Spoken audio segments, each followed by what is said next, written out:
যে কোনো দেশের হস্তক্ষেপ নিয়ে বাংলাদেশ আপত্তি জানালে পাশে থাকবে চীন, ব্রিফিংয়ে রাষ্ট্রদূত। প্রধানমন্ত্রীর সফরে উন্নতি হয়েছে কৌশলগত সম্পর্ক। বিনিয়োগ ও পর্যটক আকৃষ্টে ভিসা পলিসি সহজ করছে সরকার। মন্ত্রী পরিষদের বৈঠকে কমিটি গঠন। নজরুল বর্ষের উদ্বোধন করলেন প্রধানমন্ত্রী। সৃষ্টিকর্ম ছড়িয়ে দেওয়ার আহ্বান। এইচএসসি ও সমমান পরীক্ষা শুরু। অভিন্ন প্রশ্ন নিয়ে শিক্ষার্থীদের মিশ্র প্রতিক্রিয়া। সিসিটিভি দিয়ে পর্যবেক্ষণ। এবার ফর্ম পূরণ করেনি প্রায় 5.5 লাখ। এবং চোখ রাঙাচ্ছে ডেঙ্গু। মজুত আছে পর্যাপ্ত কিট, স্যালাইন। পুরো সুস্থ না হলে ছাড়পত্র পাবে না রোগী। আক্রান্ত বাড়লে মোবাইল হাসপাতালে সেবা দেওয়ার ঘোষণা মন্ত্রীর।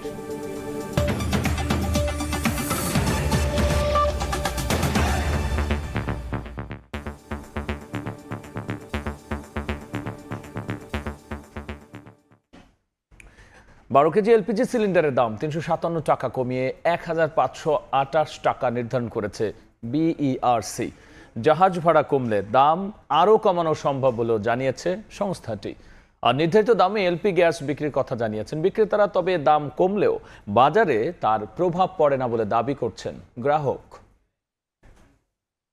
গেল মাসের তুলনায় আরও এক ধাপ কমল এলপি গ্যাসের দাম। সংবাদ সম্মেলন করে এ তথ্য জানিয়েছেন Bangladesh energy regulatory commission BERC chairman. তিনি জানান, আন্তর্জাতিক বাজারে এই জ্বালানি পণ্যটির দাম কমায় দেশের বাজারেও মূল্য সমন্বয়ের উদ্যোগ নেওয়া হয়েছে। ঘোষণা দেওয়া হয় 12 কেজি সিলিন্ডারের দাম কমেছে 357 টাকা। নতুন মূল্য নির্ধারণ করা হয়েছে 1528 টাকা। প্রতি কেজি এলপিজির মূল্য, যেটি জুন মাসে ছিল 157.06 টাকা, এটি জুলাই মাসে এসে হয়েছে 127.30 টাকা, অর্থাৎ কেজি প্রতি কমেছে 29.76 টাকা। আমরা যে দেখব, এটা আপনি যেটা বলছেন, যেন নির্ধারিত দামের চেয়ে বেশি দামে বিক্রি না হয়। তবে সরকার নির্ধারিত এই মূল্যে বাজারে পণ্যটি না মেলার অভিযোগ আছে গ্রাহকদের। বিক্রেতারা বলছেন, সরকার বেঁধে দেওয়া দামেই এলপিজি সিলিন্ডার বিক্রি করছেন তারা। কোম্পানির নতুন রেটে আমরা এত কম ধরে, তাহলে আমরা পাবলিকের তো কম ধরবো। আমাদেরকে বলছে যে গ্যাসের দাম আসলে কমছে, আমরাও শুনছি, এখন আমরা ওই নতুন রেটের মালটা পাইনি এখনো। ক্রেতাদের কথাতে সেই পুরনো আক্ষেপ। তাদের অভিযোগ, নির্ধারিত মূল্যের চেয়ে বেশি টাকায় কিনতে হয় গ্যাস। দাম কমার প্রভাব নেই বাজারে। দাম যদি বাড়ে 1 টাকা, ওরা আরো 5 টাকা বেশি বাড়ায় সব জায়গায়। এটা কমায় না তো, এটা ডিলাররা কমায় না, আমরা কি কমাম? বাজার পরিস্থিতি নিয়ন্ত্রণে সরকারকে আরো সজাগ থাকার দাবি সাধারণ ক্রেতাদের। আতাউর কাউসার, সময় সংবাদ, ঢাকা। বিদেশিদের বাংলাদেশে আসা যাওয়ার ঝামেলা কমাতে ভিসা পলিসি সহজ করছে সরকার। এই লক্ষ্যে অর্থমন্ত্রীর সভাপতিত্বে মন্ত্রিপরিষদ কমিটি গঠন করা হচ্ছে বলে জানিয়েছে মন্ত্রিপরিষদ সচিব। বিকেলে প্রধানমন্ত্রীর সভাপতিত্বে সচিবালয়ে মন্ত্রিপরিষদের বৈঠক অনুষ্ঠিত হয়।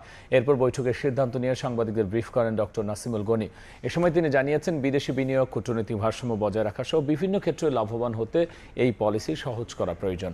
এক্ষেত্রে সংশ্লিষ্ট মন্ত্রণালয়গুলো মন্ত্রিপরিষদ কমিটিকে বিভিন্নভাবে সহায়তা করবে বলে উল্লেখ করা হয়। এদিন বৈঠকে 5টি ভিন্ন বিষয়ে আলোচনা হয়, যা এখনো চূড়ান্ত হয়নি বলে জানান সচিব।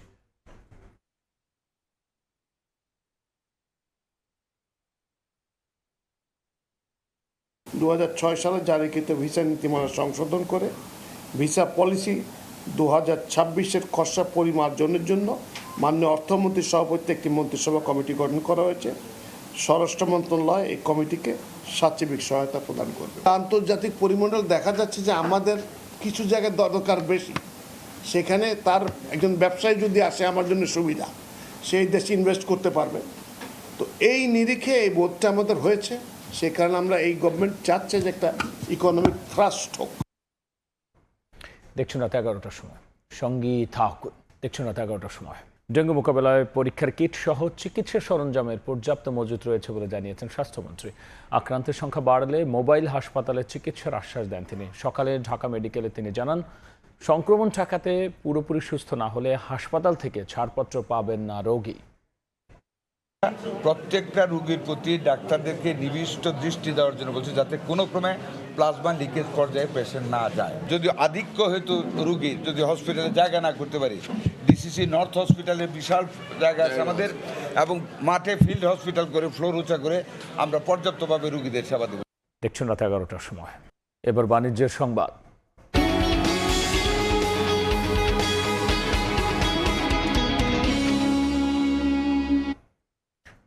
2025-26 অর্থ বছরে ব্যাংক ব্যবস্থা থেকে সরকার ঋণ দাঁড়িয়েছে 1,31,000 কোটি টাকা, লক্ষ্যমাত্রার চেয়ে 27,000 কোটি টাকা বেশি। বিগত অর্থ বছরে সরকারি খাতে ঋণ চাহিদা কম থাকায় এই ঋণ ঝুঁকি তৈরি করবে না উল্লেখ করে বাংলাদেশ ব্যাংক বলছে, ব্যাংকগুলোতে পর্যাপ্ত তারল্য রয়েছে, ফলে শিল্প কারখানা চালুতে ঋণ প্রবাহর বাধাগ্রস্ত হবে না।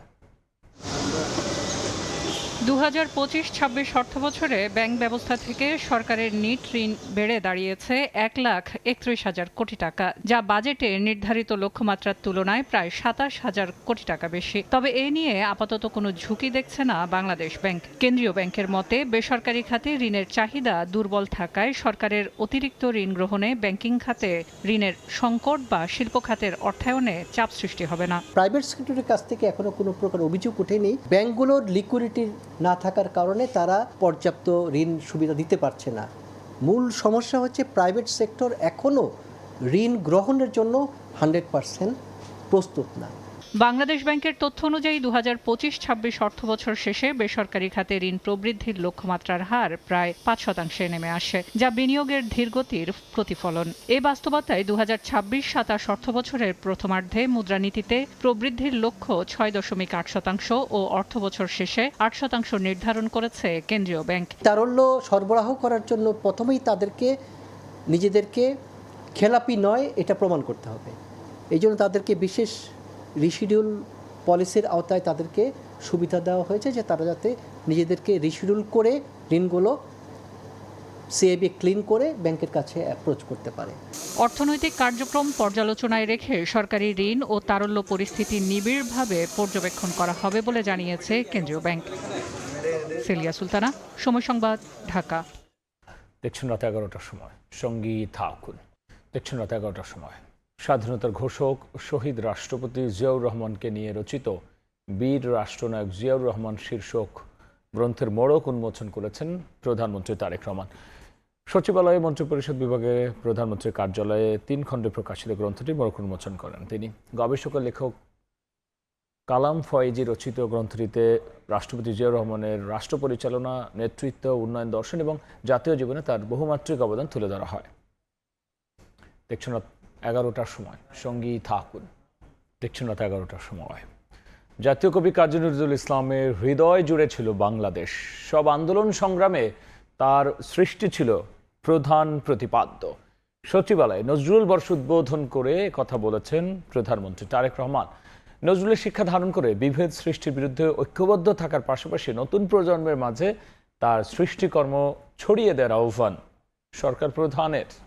নজরুলের উদ্দীপন সঙ্গীত স্বাধীনতা সংগ্রামীদের উদ্বুদ্ধ করেছিল। একদিকে রচনা করেছেন সাম্যের গান, অন্যদিকে নিপীড়ন, অন্যায় আর বৈষম্যের বিরুদ্ধে লিখেছেন অবিস্মরণীয় বিদ্রোহী কবিতা। দ্রোহ আর প্রেমের কবি কাজী নজরুল ইসলাম স্মরণে 25 মে থেকে শুরু হয়েছে নজরুল বর্ষ। সচিবালয়ের মন্ত্রিপরিষদ বিভাগে নজরুল বর্ষ উপলক্ষে আয়োজিত সভায় যোগ দেন প্রধানমন্ত্রী তারেক রহমান। জাতীয় কবি পরিবারের সদস্য ছাড়াও শিল্পী গবেষকদের উপস্থিতিতে সঞ্চালনা করেন খোদ সরকার প্রধান। যে গান দিয়ে তিনি বিশ্ব জয় করেছেন, বাঙালির মন জয় করেছিলেন এক সময়, সেই গান কিন্তু আজও আমরা অত্যন্ত প্রাসঙ্গিকভাবে পাই। পরিপূর্ণ মানুষ হয়ে ওঠার যত রকমের উপাদান আছে সমস্ত তার গানে, কথায়, কবিতায় উল্লেখ করা হয়েছে। সঙ্গীত শিক্ষক যারা, এদেরকে বাতিল করা হয়েছিল, সেটা যেন আবার একটু উন্মুক্ত করে দেওয়া হয়। এরপর নজরুল বর্ষ উপলক্ষে স্মারক ডাকটিকিট ও লোগো উন্মোচন করেন প্রধানমন্ত্রী। দেশের সব আন্দোলন সংগ্রামে নজরুলের সৃষ্টি প্রধান প্রতিপাদ্য বলেন তারেক রহমান। আমাদের মহান মুক্তিযুদ্ধে তার কবিতা ও গান ছিল অনুপ্রেরণার প্রবল উৎস। তেমনি আমাদের সকল আন্দোলন সংগ্রামে তার সৃষ্টিশীলতাই হয়ে ওঠে প্রতিবাদ প্রতিরোধের মূল ভাষা। প্রযুক্তির বর্তমান বাস্তবতার প্রেক্ষিতে কাজী নজরুলের সাহিত্যকর্ম নতুন প্রজন্মের কাছে আশার আলোকবর্তিকা হয়ে উঠতে পারে বলে সবাইকে স্মরণ করিয়ে দেন সরকার প্রধান। নৈতিক মূল্যবোধ সম্পন্ন ছড়া বা কবিতা আমাদের প্রজন্মের সামনে আশার আলোকবর্তিকা নিয়ে হয়ে উঠতে পারে। কবি নজরুলকে নিয়ে আলোচনা মন্ত্রণালয় কিংবা সরকারি অফিসের চার দেওয়ালে আবদ্ধ না রেখে তার চিন্তা, দর্শন ছড়িয়ে দেওয়া প্রয়োজন। প্রজন্ম থেকে প্রজন্মতরে। নজরুলের শিক্ষা ধারণ করে অপশক্তির বিরুদ্ধে ঐক্যবদ্ধ থাকার আহ্বান প্রধানমন্ত্রীর। বর্তমান সরকারও এমন এক রাষ্ট্র এবং সমাজ বিনির্মাণের লক্ষ্যে কাজ করছে, যেখানে ধর্ম বর্ণ নির্বিশেষে প্রতিটি মানুষ নির্বিঘ্নে নিরাপদে বসবাস করবে। জাতীয় কবি কাজী নজরুল ইসলামকে বাংলাদেশের মন হিসেবেও উল্লেখ করেন তারেক রহমান। দর্শন এবং মানবিক চেতনাবোধের প্রতি গভীর শ্রদ্ধা জানান। মুরসালিন হক জুনায়েদ, সময় সংবাদ, ঢাকা। যে কোনো দেশের হস্তক্ষেপ নিয়ে বাংলাদেশ আপত্তি জানালে চীন পাশে থাকবে বলে জানিয়েছেন দেশটির রাষ্ট্রদূত। ঢাকা বেইজিং সমঝোতা সই হওয়ায় তিস্তা প্রকল্পে বাংলাদেশকে বেইজিং সহায়তা দেবে বলেও জানিয়েছেন তিনি। প্রধানমন্ত্রী তারেক রহমানের চীন সফর নিয়ে ব্রিফিংয়ে এসব কথা বলেন চীনের রাষ্ট্রদূত। প্রধানমন্ত্রী তারেক রহমানের চীন সফরের পর বাংলাদেশ চীন সম্পর্ক নতুন কৌশলগত উচ্চতায় পৌঁছেছে বলে দাবি করেছে বেইজিং। বৃহস্পতিবার সকালে সফর নিয়ে রাজধানীর চীন দূতাবাস সংবাদ সম্মেলনের আয়োজন করে। রাষ্ট্রদূত ইয়াওয়েন বলেন, তিস্তা নদীর সমন্বিত ব্যবস্থাপনা ও পুনরুদ্ধার প্রকল্প বাংলাদেশের নিজস্ব প্রকল্প। জানান, এর টেকসই বাস্তবায়নে বৈজ্ঞানিক সম্ভাব্যতা সমীক্ষায় সরাসরি সহযোগিতা করবে চীন সরকার। অতীতে কোম্পানির সঙ্গে সমঝোতা স্মারক স্বাক্ষর হয়েছিল জানিয়ে রাষ্ট্রদূত বলেন, দুই দেশের সরকারের মাধ্যমে তিস্তা প্রকল্পে কাজ করবে চীনের বিশেষজ্ঞরা। The MOU is between Chinese companies and yes, Bangladesh government agencies. But what I refer to, the cooperation is G2G. It's between two governments. We are pursuing now is the top experts from Chinese government and Bangladesh government who will work together to come out with a feasibility study, can to sustain the test of time. Bangladesh চীন Myanmar অর্থনৈতিক করিডোরকে আঞ্চলিক সংযোগের নতুন সুযোগ হিসেবে বর্ণনা করেন ইয়াওয়েন। ভবিষ্যতে ভারত সহ যে কোনো দেশ এই উদ্যোগে যুক্ত হতে চাইলে চীন তাকে স্বাগত জানাবে বলেও জানান তিনি। Two leaders already agreed we'll have this economic corridor. Now it's up to us to materialize. This cooperation is not end of the game. Other countries, if they're ready, definitely we are open. দুই দেশের পররাষ্ট্রমন্ত্রী পর্যায়ে কৌশলগত এবং সম্ভাব্য 2+2 সংলাপ চালুর বিষয়ে আলোচনা হয়েছে বলেও জানান রাষ্ট্রদূত। বলেন, বেইজিং এর পররাষ্ট্রনীতি অনুযায়ী বৈশ্বিক যে কোনো হস্তক্ষেপে বাংলাদেশের আপত্তিতে পাশে থাকবে চীন। China support Bangladesh to object any foreign intervention. So that is our policy ever since, in the last 50 years. Global development initiative GDI, Mongla বন্দর আধুনিকায়ন, চট্টগ্রাম অর্থনৈতিক ও শিল্পায়ন, কৃষি, গণমাধ্যম, কারিগরি শিক্ষা এবং সবুজ উন্নয়ন সহ প্রধানমন্ত্রীর সফর বাংলাদেশে চীনা বিনিয়োগের নতুন সুযোগ তৈরি করবে বলে মন্তব্য করেন ইয়াওয়েন। শাতিলা শারমিন, সময় সংবাদ, ঢাকা। অভিন্ন প্রশ্নপত্র শুরু হলো উচ্চ মাধ্যমিক ও সমমান পরীক্ষা। প্রথম দিনে হয়েছে বাংলা প্রথম পত্রের পরীক্ষা। সব বোর্ডে একই প্রশ্নপত্র নিয়ে মিশ্র প্রতিক্রিয়া শিক্ষার্থীদের। মোবাইল বা ডিভাইস নিয়ে কেন্দ্রে প্রবেশ ঠেকাতে ছিল কড়াকড়ি। সিসিটিভি দিয়ে পরীক্ষা কেন্দ্র পর্যবেক্ষণ করেছে মন্ত্রণালয়। কেন্দ্রের শৃঙ্খলা নিয়ে সন্তুষ্ট অভিভাবকরা। একটি পরীক্ষা, হাজারো স্বপ্ন। উচ্চশিক্ষা ও ভবিষ্যৎ গড়ার গুরুত্বপূর্ণ ধাপ হিসেবে বিবেচিত এইচএসসি ও সমমান পরীক্ষা শুরু হয়েছে। এবার সব বোর্ডে একই প্রশ্নপত্রে চলছে পরীক্ষা। বৃহস্পতিবার প্রথম দিনে নির্ধারিত সময়েই শুরু হয় বাংলা প্রথম পত্র পরীক্ষা। নতুন ব্যবস্থাপনার প্রশ্নপত্র নিয়ে মিশ্র প্রতিক্রিয়া জানান শিক্ষার্থীরা। আর কেন্দ্রের শৃঙ্খলা নিয়ে সন্তুষ্ট অভিভাবকরা। সিকিউরিটি আছে, সিকিউরিটি ব্যবস্থা খুব ভালোই করছেন আল্লাহর রহমতে ইনশাল্লাহ। হ্যাঁ, তো আমাদের ব্যবস্থাপনাটা খুব ভালো, খুব খুশি হয়েছি আমি দেখে। আমাদের এখানে আইন শৃঙ্খলা বাহিনী খুব সুন্দরভাবে খুব শৃঙ্খলা করে নিয়ে স্টুডেন্ট ঢোকাচ্ছেন এবং কোনো রকমের কোনো সমস্যা হচ্ছে না ইনশাআল্লাহ। এখানকার পরিবেশটা অত্যন্ত সুন্দর। প্রশ্ন এমসিকিউটা হার্ড ছিল, বাট সিকিউ মোটামুটি কমন আসছে আর কি। এমসিকিউ ভালো হয়েছে, বাট সিকিউটা একটু টাফ হয়েছে। পরীক্ষা তো হার্ডও আসে নাই আর তো কঠিনও আসে নাই। পরীক্ষা মোটামুটি ভালো হয়েছে, কিন্তু এমসিকিউটা একটু বেশি হার্ড হয়ে গেছে। একেবারে ইজি হয় নাই কোশ্চেন, মোটামুটি স্ট্যান্ডার্ড হার্ডই হয়েছে। মোবাইল ফোন ও অননুমোদিত ডিভাইস নিয়ে প্রবেশপথে ছিল কড়াকড়ি। নতুন সংযোজন হয়েছে পুলিশের বডি ওন ক্যামেরা। আমাদের প্রস্তুতিটা অনেক বড় আলহামদুলিল্লাহ। পুলিশ প্রশাসন, মাঠ প্রশাসন, শিক্ষা প্রশাসন এবং ইভেন অভিভাবকরা আমাদেরকে সার্বিক সহায়তা করতেছে। পরীক্ষাকে কেন্দ্র করে নেওয়া হয়েছে বিশেষ ব্যবস্থা।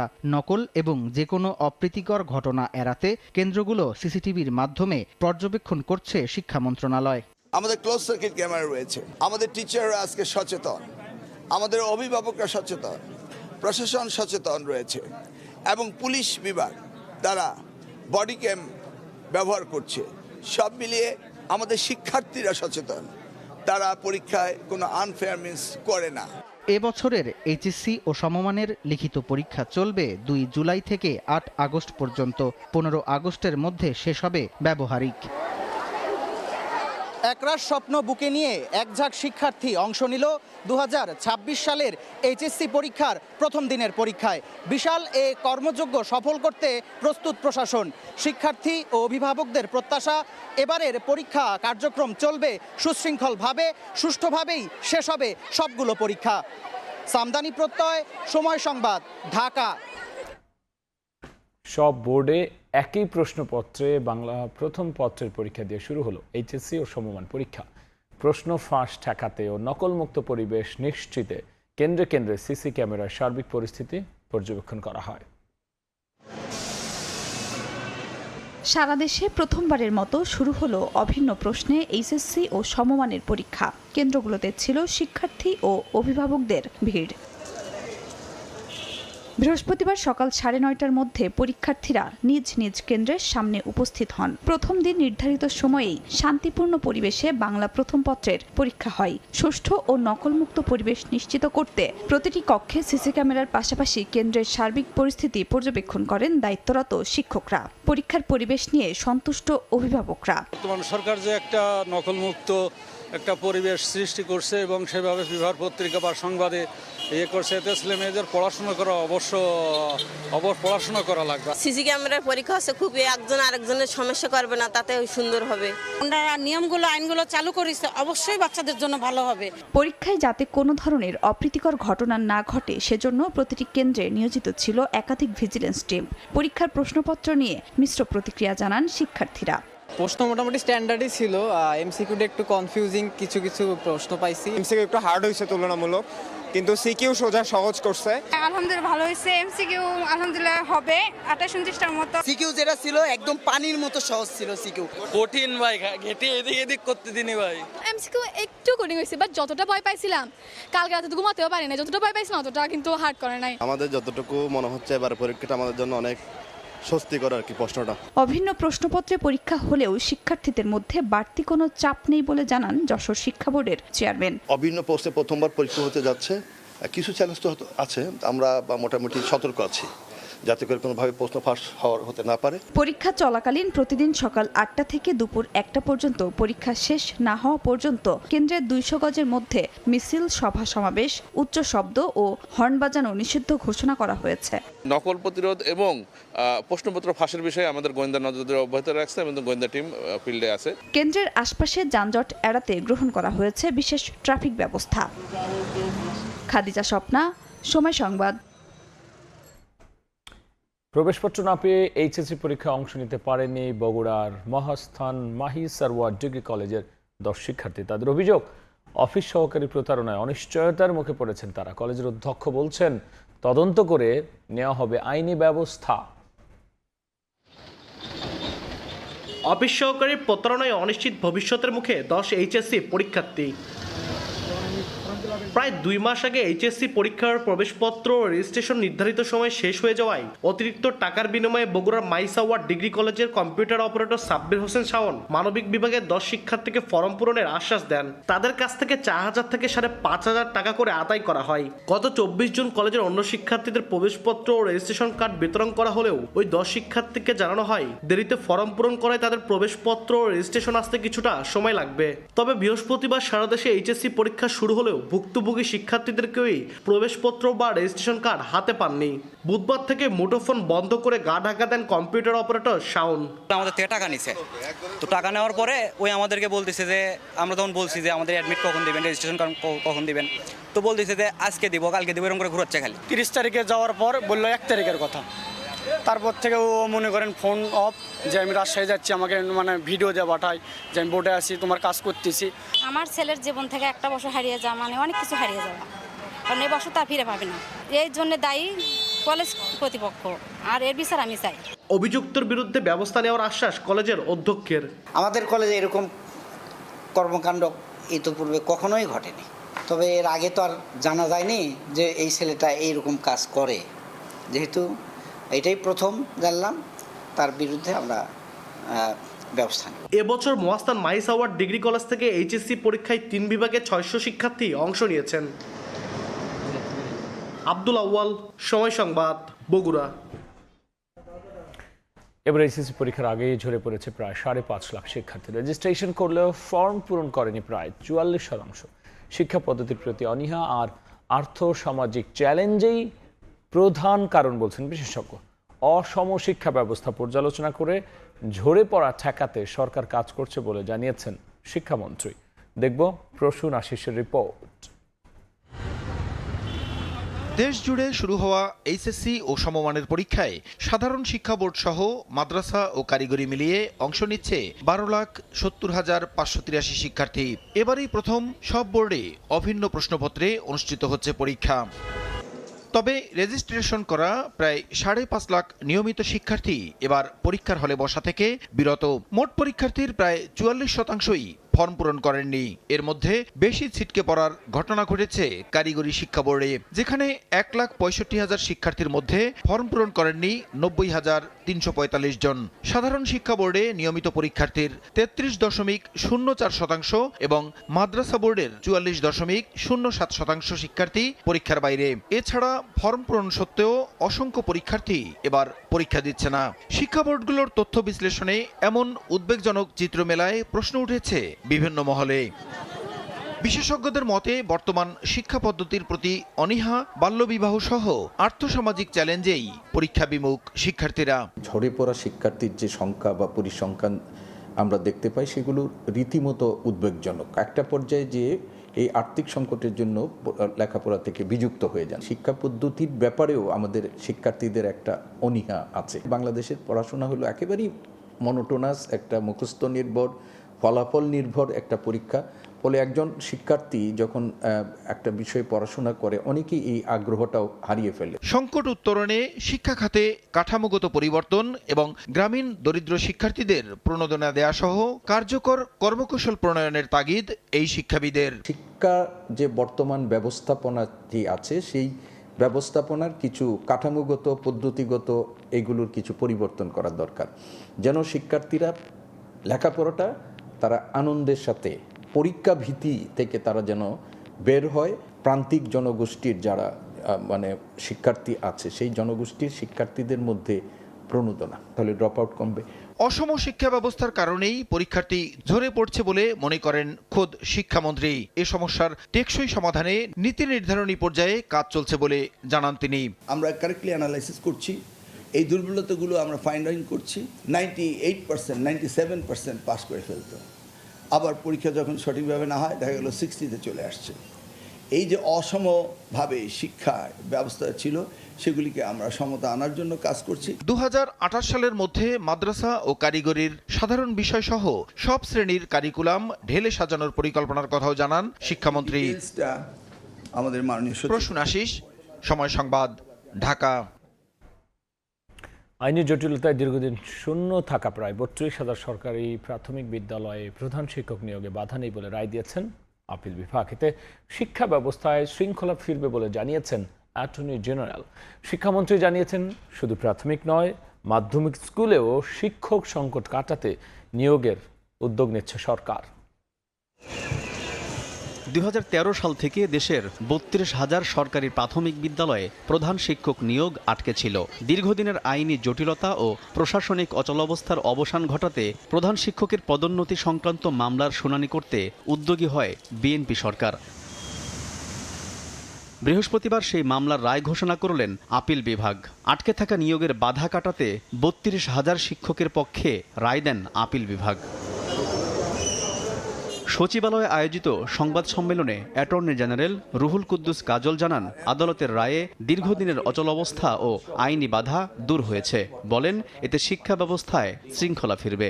আপিল বিভাগের চূড়ান্ত রায়ে সরকার যে বিধিমালা করেছিল 2013 সালে, সেই বিধিমালা মোতাবেক এবং সরকারি চাকরি মোতাবেক এখন এই সমস্ত শূন্য পদে প্রধান শিক্ষক এবং যে আইনি বাধা ছিল সেই বাধাটি অপসারিত হয়ে গেল চূড়ান্তভাবে। রাষ্ট্রের প্রধান আইন কর্মকর্তা হিসেবে বলতে পারি, মন্ত্রণালয় আপিলের বিভাগের আজকের এই আদেশের পরে তারা তাৎক্ষণিকভাবে এই কার্যক্রম শুরু করতে পারবে, তার ক্ষেত্রে কোনো আইনি বাধা থাকবে না। শিক্ষামন্ত্রী জানান, মামলা নিষ্পত্তি হওয়ায় ৩৬,০০০-এর বেশি প্রধান শিক্ষকের পদোন্নতি এবং ৩৮,০০০-এর বেশি শিক্ষক নিয়োগ দেয়া যাবে। আমরা এই প্রাথমিক স্কুলে এই ১৪,০০০ ১৪,৫০০ এটা আমরা নিয়ে নিচ্ছি, আরও ৩৮,০০০ শিক্ষক আমরা নিতে পারবো। এটা আমাদের জন্য বিশাল একটা ব্যাপার। আমরা এই দিনের অপেক্ষায় ছিলাম। আরও কিছু মামলা হয়েছে, আমার প্রায় ৩০,০০০-এর মতো মামলা রয়েছে, সেগুলি একটা একটা করে আমরা শেষ করছি। শুধু প্রাথমিক নয়, মাধ্যমিক স্কুলেও শিক্ষক সংকট কাটাতে দ্রুত নিয়োগ চালুর জন্য সংশ্লিষ্ট দপ্তরগুলোতে নির্দেশ দেওয়া হয়েছে বলেও জানান শিক্ষামন্ত্রী। শুধু আমাদের প্রাইমারি এডুকেশনে নয়, আমাদের সেকেন্ডারি এডুকেশনে কলেজগুলোতে ৪,০০০ শিক্ষকের শর্টেজ রয়েছে। এটা ৪ মাসে হয়নি। আলতাফ হোসাইন, সময় সংবাদ, ঢাকা। শাপলা চত্বর হত্যার ঘটনায় জাসদ সভাপতি হাসানুল হক ইনুর সম্পৃক্ততা পাওয়া গেছে বলে জানিয়েছেন চিফ প্রসিকিউটর। বলেন, চলতি মাসের শেষের দিকে এই মামলার তদন্ত প্রতিবেদন ও চার্জশিট দাখিল করা হবে।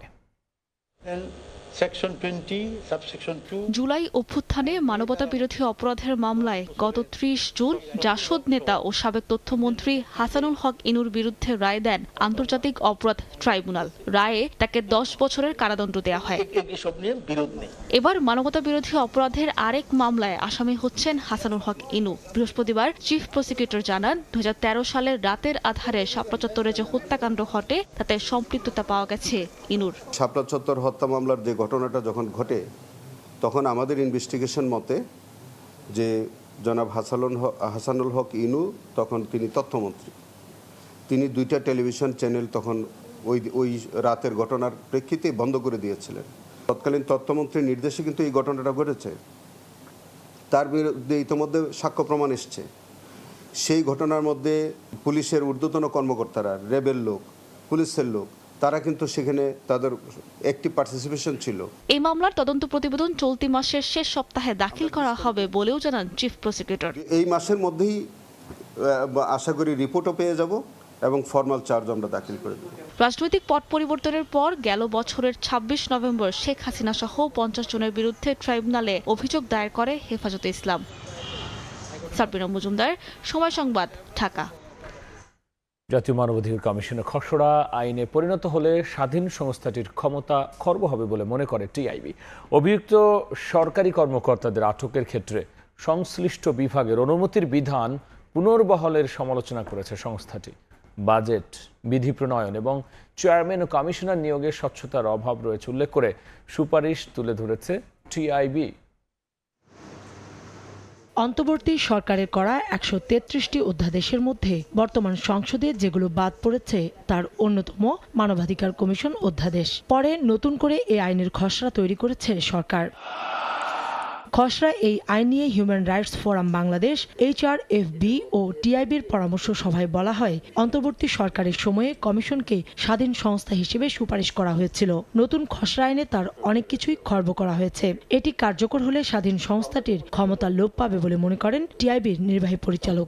২০২৫-এর অধ্যাদেশ তার সাথে সম্পূর্ণ সাংঘর্ষিক বা তার সাথে অনেক বিচ্যুতি আছে। নিরপেক্ষ কার্যকর মানবাধিকার কমিশন প্রতিষ্ঠা প্রত্যাশা এবং বিশেষ করে যেসব কারণে বাংলাদেশের মানবাধিকার কমিশন ইতিবাচক ক্যাটাগরি আন্তর্জাতিক মানদণ্ডে পায় নেই, সেগুলো পূরণ করতে, সেসব সপ্তাহগুলো পূরণ করতে আবারও ব্যর্থ হবে যদি বর্তমান যে খসড়াটি আছে সেটার উপর ভিত্তি করে কমিশন যদি গঠিত হয়, সেটা আমরা মনে করি। অভিযুক্ত সরকারি কর্মকর্তাদের আটকের ক্ষেত্রে সংশ্লিষ্ট বিভাগের অনুমতির বিধান পুনর্বহালের সমালোচনা করেছে টিআইবি।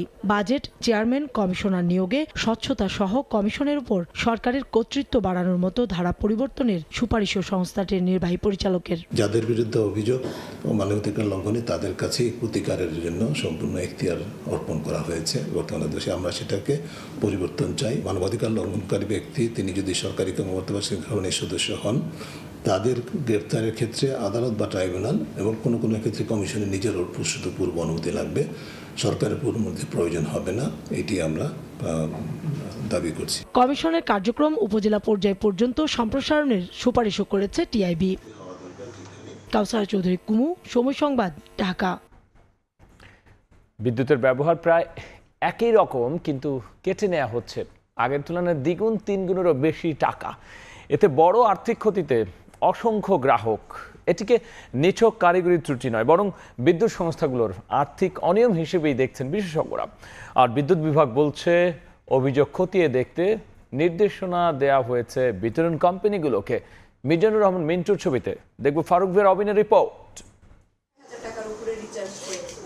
রাজধানীর মোহাম্মদপুরের বাসিন্দা সিজার রহমান গত 5 বছর আছেন একই বাসায়। সাধারণত 1.5 থেকে 2,000 টাকায় সীমিত থাকে মাসের বিদ্যুৎ খরচ, কিন্তু জুনে এক লাফে তা অস্বাভাবিক হারে বেড়েছে কয়েক গুণ। এটা টোটালি একটা ভুতুরে ব্যাপার মনে হচ্ছে, যেটা একেবারে অস্বাভাবিক। এটা কখনোই হয় না, স্বাভাবিকের তুলনায় 3-4 গুণ বেশি। অলরেডি আমরা রিচার্জ করে ফেলেছি, জাস্ট 15 দিনে আমরা 6,500 করেছি, আর তার আগে তো যেটা করেছি অলমোস্ট 8-9 হাজার টাকার মতো আমাদের এই 1 মাসে করা হয়ে গেছে। সাবেক সরকারি কর্মকর্তা লতিফ বক্সির অভিজ্ঞতাটা আরও তিক্ত। প্রিপেড মিটার রিচার্জের 3 দিনের মধ্যে নজিরবিহীনভাবে কেটে নেওয়া হয়েছে 7,000 টাকার বেশি। 28 তারিখে আমি 8,000 টাকা রিচার্জ করলাম, 28, 29, আজকে হলো 30, আজকে আমার ব্যালেন্স হলো 961 টাকা। কিভাবে সম্ভব?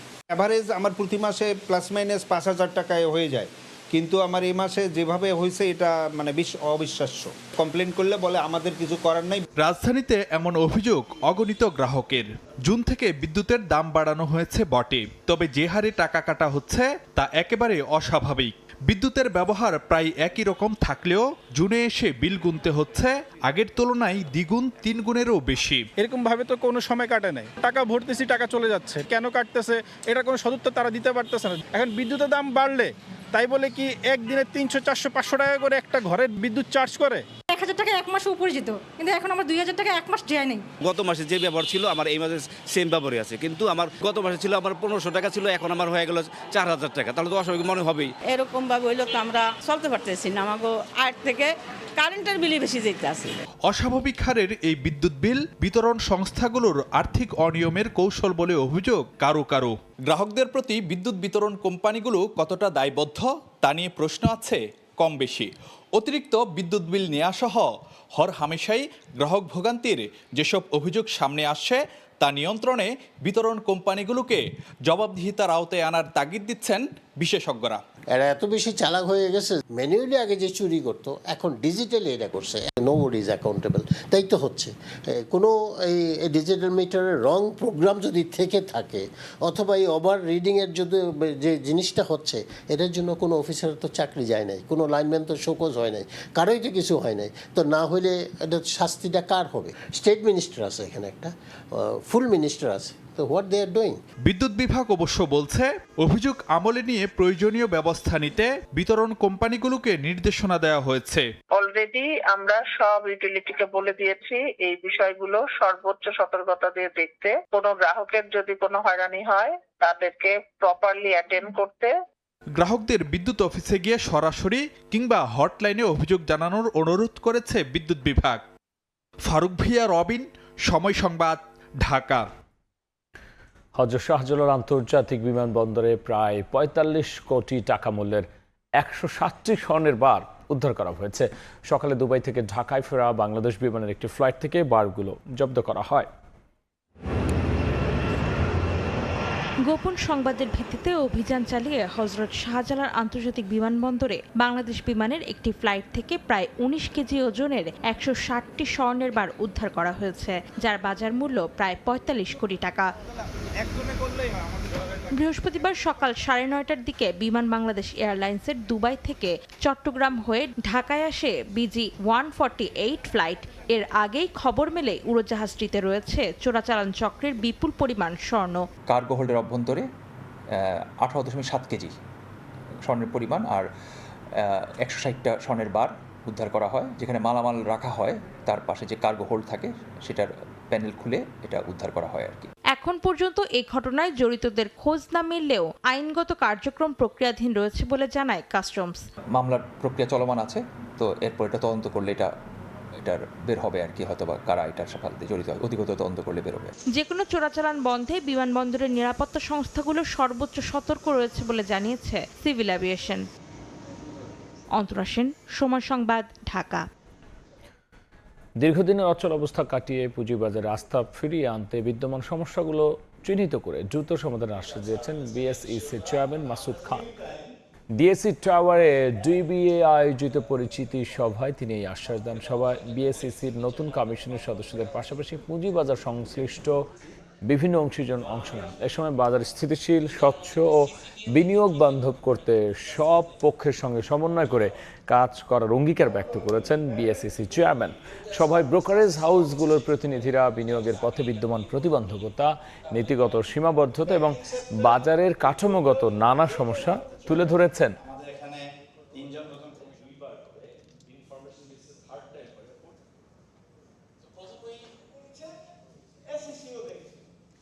স্টক এক্সচেঞ্জকে যদি এম্পাওয়ার করতে হয় তাহলে স্টক এক্সচেঞ্জের কাঠামোটা ঠিক করতে হবে এবং সেখানে আমাদের কিছু দাবি ছিল। আমরা আশা করব যে আমাদের দাবিগুলি আপনারা সুবিবেচনা নেবেন। This capital market is a vibrant capital market, যেটা সাস্টেনেবলি গ্রো করবে, নট কোরামিন দিয়ে গ্রো করবে। কিন্তু এটা করতে গেলে আমাদের অভিন্ন উদ্দেশ্য থাকতে হবে। সবারই একটা উদ্দেশ্য যে আমাকে ক্যাপিটাল মার্কেট গ্রো করতে হবে। আপনারা বলবেন, আমরা শুধু শুনতে আসিনি, আমরা করব। সিনিয়র জুনিয়র বিরোধ গড়ালো সহিংসতায়। ভোলায় দুই পক্ষের সংঘর্ষে কলেজ ছাত্রকে কুপিয়ে হত্যা, গুরুতর আহত 2। এদিকে বিশ্বকাপ ফুটবল নিয়ে উত্তেজনায় সিলেটে চাচাতো ভাইয়ের ছুরিকাঘাতে প্রাণ গেছে যুবকের। এছাড়াও নারায়ণগঞ্জে নিখোঁজের একদিন পর মোবাইল ব্যাংকিংয়ের এজেন্টের লাশ করা হয়েছে উদ্ধার। সিনিয়র জুনিয়র দ্বন্দ্ব নিয়ে বিরোধ, জুনিয়রের ছুরিকাঘাতে কলেজ শিক্ষার্থীর মৃত্যু। বৃহস্পতিবার দুপুরে ভোলার লালমোহনে সিনিয়র জুনিয়র বিরোধকে কেন্দ্র করে দুপক্ষের সংঘর্ষ হয়। এ সময় প্রতিপক্ষ মানিক ও তার সহযোগীরা দেশীয় অস্ত্র নিয়ে ইব্রাহিম খলিল নয়নের ওপর হামলা চালায়। এই ঘটনায় জখম হন আরও 2 জন। তাদের হাসপাতালে নিলে নয়নকে মৃত ঘোষণা করেন চিকিৎসক। এদিকে হত্যার প্রতিবাদে সড়ক অবরোধ করে বিক্ষোভ করেছেন স্থানীয়রা। খবর পেয়ে পুলিশ ঘটনাস্থলে গিয়ে পরিস্থিতি নিয়ন্ত্রণে আনে। ছুরি দিয়া পেটের এই সাইডে কোবে মারছে, আর যে খুন করছে তার যেন ফাঁসি হয়। ছেলে অনেক ভদ্র, ওর সাথে মানুষের এইটুক সমস্যার কারণে তো খুন করতে পারে না। মূল আসামি আমাদের হেফাজতে আছে। যে ব্যক্তি নয়ন মারা গিয়েছেন তার শ্রুতল সম্পন্ন করেছি এবং লাস্ট পোস্টমর্টমের জন্য পাঠানো হয়েছে। কে জিতবে কে হারবে ফুটবল খেলা চলাকালে এ নিয়েই কথা কাটাকাটি, এরপর হাতাহাতি। এক পর্যায়ে চাচাতো ভাইয়ের ছুরিকাঘাতে যুবকের মৃত্যু। পুলিশ জানায় সিলেটের জকিগঞ্জে বুধবার রাত 11:30টার দিকে ইংল্যান্ড ও ডিআর কঙ্গোর ম্যাচ চলাকালে হারজিত নিয়ে আলম হোসেন ও তার চাচাতো ভাই পারভেজ আহমেদের বাগবিতণ্ডা হয়। এক পর্যায়ে পারভেজ ধারালো চাকু দিয়ে আলমকে আঘাত করে ঘটনাস্থল থেকে পালিয়ে যায়। আহত অবস্থায় হাসপাতালে নিলে আলমকে মৃত ঘোষণা করেন চিকিৎসক। এ ঘটনায় অভিযুক্তকে গ্রেফতার করেছে পুলিশ।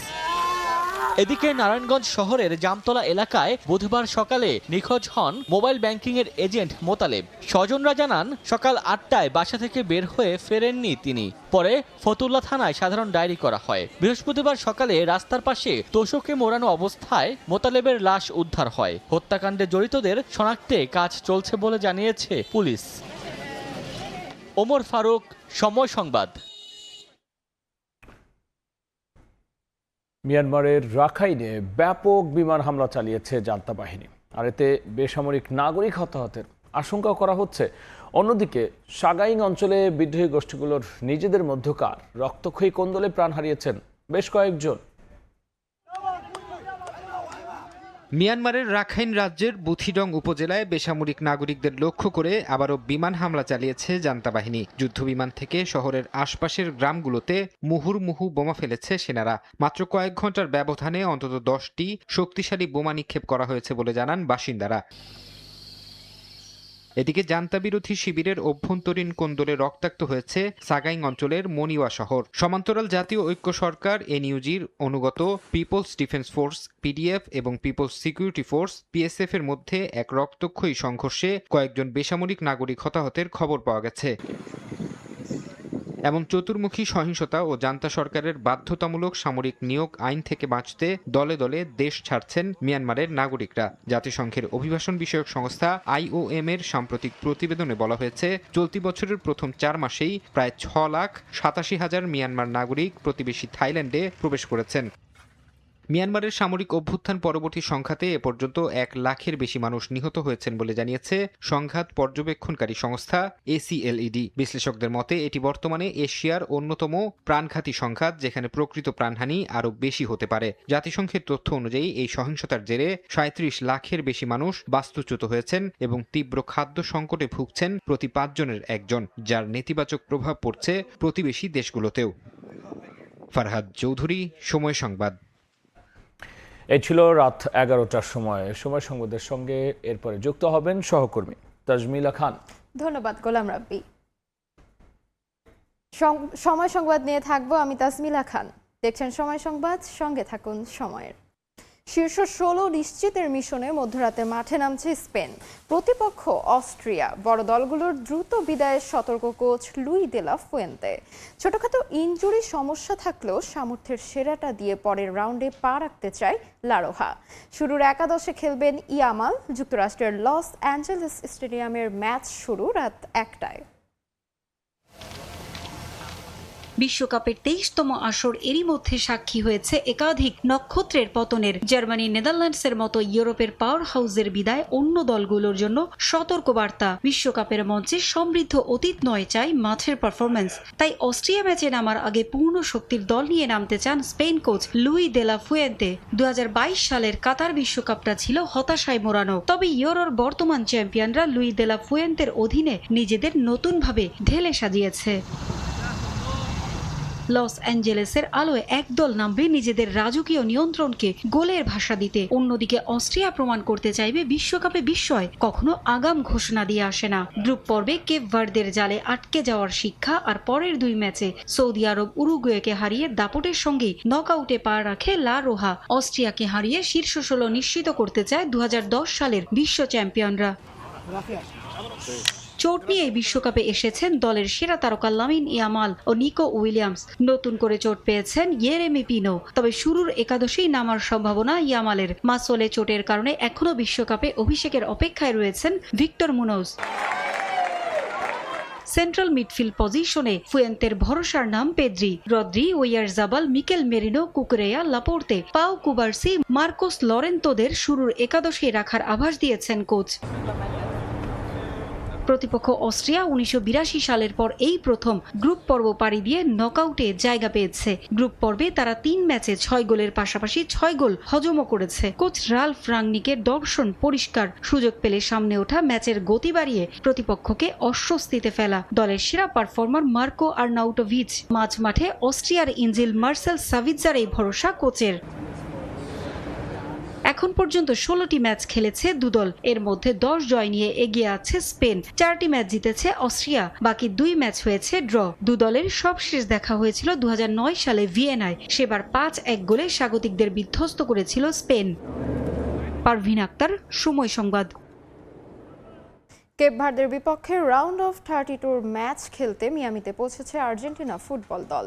দলকে স্বাগত জানাতে টিম হোটেলের সামনে ভিড় করেন সমর্থকরা।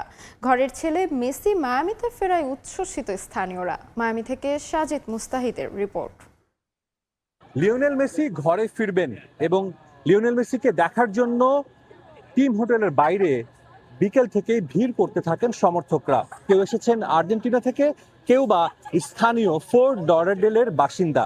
মেসি এর আগেও মায়ামিতে অনেকবার এসেছেন, মেসির বাড়ি আছে মায়ামিতে, তারপরও এবারের মেসির মায়ামিতে আসাটা একেবারেই ভিন্ন। কানসাসে যেরকম টিম হোটেলের সামনে প্রচুর দর্শককে দেখতাম, এখানে সংখ্যাটা তার চেয়ে কম হলেও কিন্তু অনেকে এসেছেন মেসিদের স্বাগত জানাতে।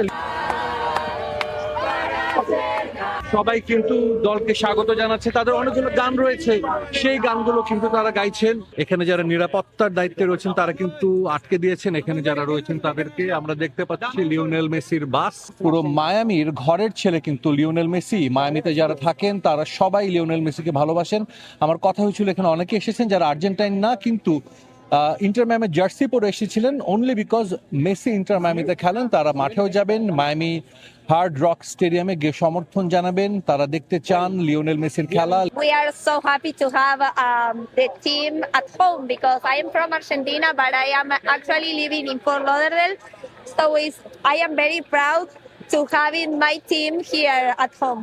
I'm very excited about the match on Friday, and also, I'm here today to see Messi and all the team. I mean, it's really emotional to be here and to see them come and everything. It's really nice to support them.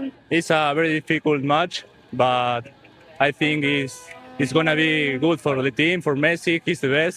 I love Messi. He feels so good for me, and I really expect they to win. মায়ামিবাসীর হৃদয়ে অবস্থান করেন Lionel Messi. Inter মায়ামির হয়ে খেলছেন 3 বছর, তবে এবারের মেসির এই মায়ামিতে আসা একেবারেই ভিন্ন। বিশ্বকাপে আর্জেন্টিনা মাত্র একটা ম্যাচই খেলবে এই মায়ামিতে, সেটা কেপ ভার্দের বিপক্ষে। সবার প্রত্যাশা জয় দিয়ে মায়ামি ছেড়ে যাবে লিওনেল মেসির দল। ফোর্ট লডারডেল থেকে সাজিদ মুস্তাহিদ, সময় সংবাদ, মায়ামি, যুক্তরাষ্ট্র। ডেঙ্গু মোকাবেলায় পরীক্ষার কিট সহ চিকিৎসা সরঞ্জামের পর্যাপ্ত মজুত রয়েছে বলে জানিয়েছেন স্বাস্থ্যমন্ত্রী। আক্রান্তের সংখ্যা বাড়লে মোবাইল হাসপাতালে চিকিৎসার আশ্বাস দেন তিনি। সকালে ঢাকা মেডিকেলে তিনি জানান, সংক্রমণ ঠেকাতে পুরোপুরি সুস্থ না হলে হাসপাতাল থেকে ছাড়পত্র পাবেন না রোগী। মৌসুমের শুরুতেই ভয়াবহ রূপ নিতে শুরু করেছে ডেঙ্গু। রাজধানীর হাসপাতালগুলোতেও বাড়ছে রোগীর চাপ। এবছর সর্বোচ্চ রোগী ও মৃত্যু হয়েছে জুন মাসে। বিশেষজ্ঞদের আশঙ্কা এই সংখ্যা সামনের সময়গুলোতে আরও বাড়তে পারে। বুকের ছটফটানি, মেডিকেলে ভর্তি হওয়ার পর ডাক্তার বলছে আমার ডেঙ্গু। রাত্রে 3টা বাজে খিঁচুনি উঠছে, 6টা পর্যন্ত ছিল। তারপরে 2 দিন পরে এখানে আসছে। 8 দিন আগে থেকে জ্বর আসে, আবার থেমে যায়, তাহলে আবার ডাক্তারের কাছে দেখাইলে আবার জ্বরটা সেরা আসে। এদিকে ডেঙ্গু প্রতিরোধে সরকারের সব ধরনের প্রস্তুতি আছে বলে জানিয়েছেন স্বাস্থ্যমন্ত্রী।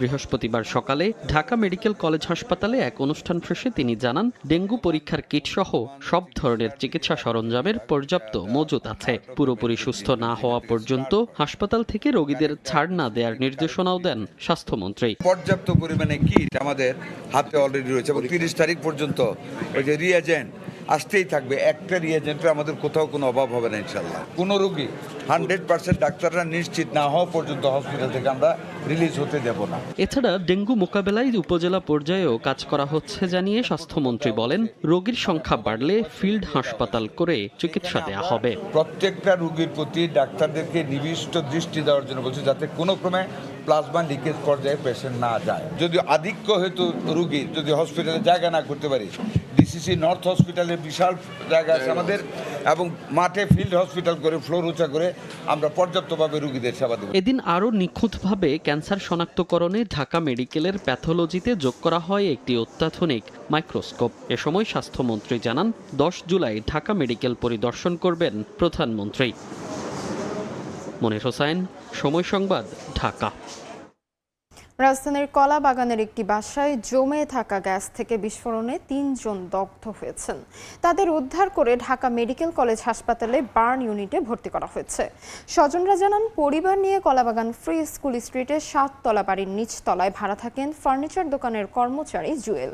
পরিবারের সদস্যরা গ্রামে যাওয়ায় বুধবার রাতে বন্ধু রানা ও পারভেজকে বাসায় নিয়ে আসেন। মধ্যরাতে ঘরে জমে থাকা গ্যাস থেকে বিস্ফোরণ ঘটে। চিকিৎসকরা জানান, রানার শরীরের 63%, জুয়েলের 30% এবং পারভেজের 21% দগ্ধ হয়েছে। আশঙ্কাজনক অবস্থায় রানাকে আইসিইউতে ভর্তি রাখা হয়েছে।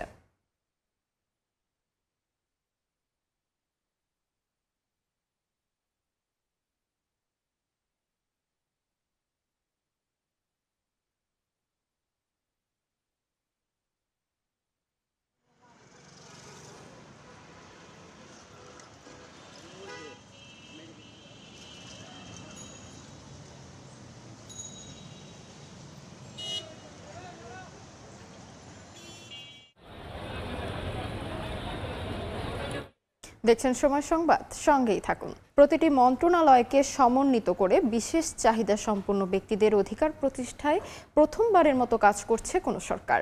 সচিবালয়ে আন্তঃমন্ত্রণালয় সমন্বয় ও বাস্তবায়ন কমিটির সভা শেষে এমন মন্তব্য করেছেন স্বাস্থ্য প্রতিমন্ত্রী ডক্টর এম এ মুহিত। স্বাস্থ্য প্রতিমন্ত্রী আরও বলেন, চলতি অর্থবছরে অন্তত 20 থেকে 25টি উপজেলায় শিশু স্বর্গ কর্মসূচির মাধ্যমে প্রতিবন্ধী শিশুদের স্বাস্থ্যসেবা দেওয়া হবে। সভায় সমাজ কল্যাণ প্রতিমন্ত্রী ফারজানা শারমিন বলেন, বিশেষ চাহিদা সম্পন্ন ব্যক্তিদের যেসব অধিকার প্রাপ্য সেগুলো বাস্তবায়নে অন্তত 10 জেলায় 20 থেকে 25 উপজেলার ওয়ান স্টপ সার্ভিস সেন্টার চালু করা হবে। প্রতিমন্ত্রী আরও জানান, বিশেষ চাহিদা সম্পন্ন ব্যক্তিদের বিশেষত্বগুলোকে তুলে আনার পরিকল্পনার অংশ হিসেবে রাষ্ট্র এবং নাগরিকের মধ্যে যে অধিকারের চুক্তি সেটিকেই বাস্তবায়ন করতে চায় সরকার।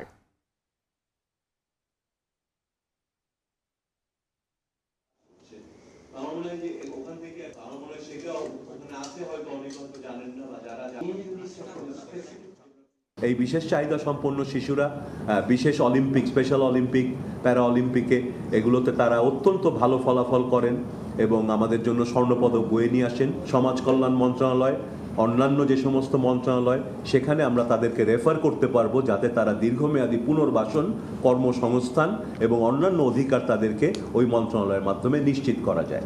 আমরা একই কমপ্লেক্সের ভিতরে ওয়ান স্টপ সার্ভিস সেন্টারের ভিতরে চেষ্টা করব যে ট্রেনিং সেন্টার রাখা, যেখানে সারা বাংলাদেশ থেকে বিভিন্ন সেক্টরে যারা এই ধরনের ট্রেনিং নিতে ইচ্ছুক আছেন তারা ট্রেনিং নিতে পারবেন এবং ট্রেনিং নেওয়ার সাথে সাথে তারা যেন বিভিন্ন স্কুলে গিয়ে সেগুলো ট্রেনিং দিতে পারেন সেই ব্যবস্থা করা।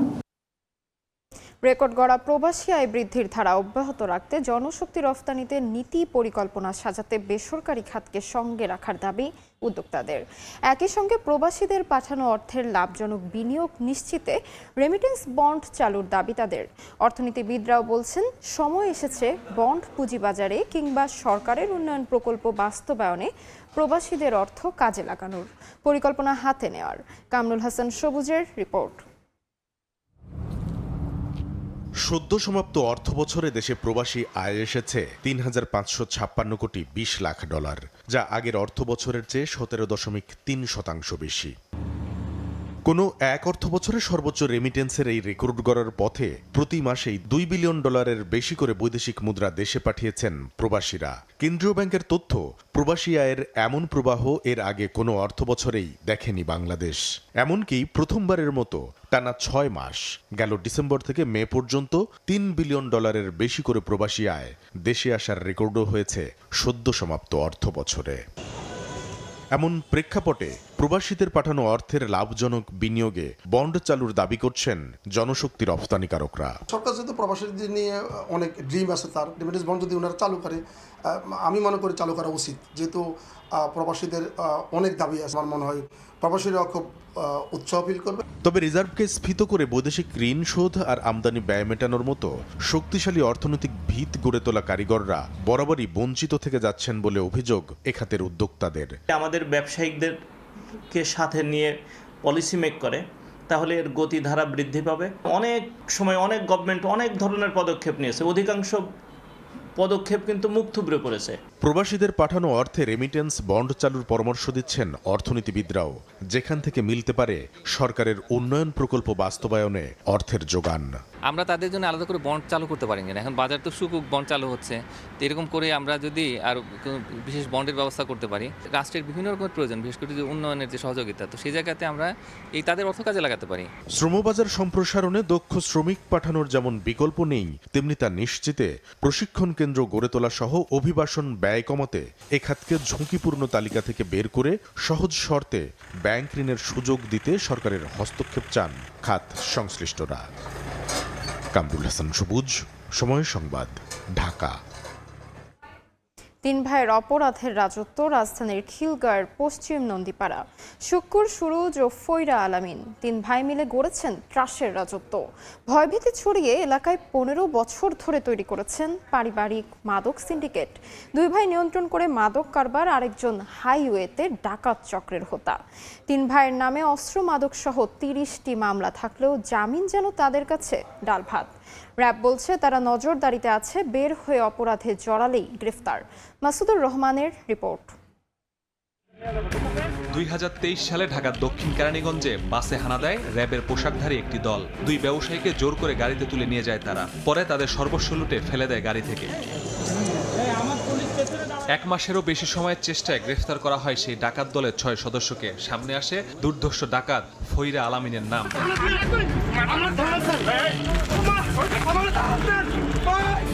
আবারও একই স্টাইলে ডাকাতি হয় ঢাকা চট্টগ্রাম হাইওয়েতে। যাত্রীরা বাধা দিলে অস্ত্র বের করে ভয় দেখায় ডাকাতরা। নাম আসে আলামিনের। এবার র্যাবের হাতে গ্রেফতার হয় আলামিন, কিন্তু কিছুদিনের মধ্যেই জামিনে বের হয়ে টাঙ্গাইলে ডাকাতি করে সে। এমন তথ্যের সূত্র ধরে রাজধানীর ডেমরায় ডাকাতির প্রস্তুতির সময় আলামিনকে হাতে নাতে গ্রেফতার করে র্যাব। উদ্ধার করা হয় অস্ত্রগুলি, র্যাবের পোশাক, ওয়াকিটকি সহ ডাকাতির বিভিন্ন আলামত। জিজ্ঞাসাবাদে সামনে আসে শুধু আলামিন নয়, তার দুই ভাইও জড়িত বিভিন্ন অপরাধে। 5ই মে পশ্চিম নন্দীপাড়ায় অভিযান চালিয়ে হিরোইন সহ গ্রেফতার করা হয় আলামিনের মেজো ভাই সুরজ ভুইয়াকে। পরে গ্রেফতার হয় বড় ভাই শুক্কুর আলীও। 3 ভাই জেলখানায় আছে এবং পুরো পরিবারটাই এলাকায় মাদকের সাথে খুব বেশি ওতপ্রোতভাবে জড়িত। র্যাব বলছে 15 বছর ধরে এরা এলাকায় প্রকাশ্যে মাদক কারবার করে আসছে। কেউ বাধা দিলে অস্ত্র দেখিয়ে ভয় দেখাতো। মানবাধিকারের সুযোগে বের হয়ে আসে, আবার অন্যের মানবাধিকার তার দ্বারাই হরণ হয়। এমন অপরাধী পরিবারের খোঁজ নিতে যাওয়া হয় পশ্চিম নন্দীপাড়ায়। এলাকার সবাই এদের চিনলেও ভয়ে কেউই বাসার ঠিকানা দিতে চাচ্ছিলেন না। গোপনে জানান এদের বিরুদ্ধে একাধিকবার অভিযোগ দিয়েও কোনো লাভ হয়নি। ওরা নিজেরই খারাপ, বড় দোষ দিলাম, বহু চেষ্টা করছে, অবজেকশন দিছে, আর থানায় দিয়েছে, পরও আবার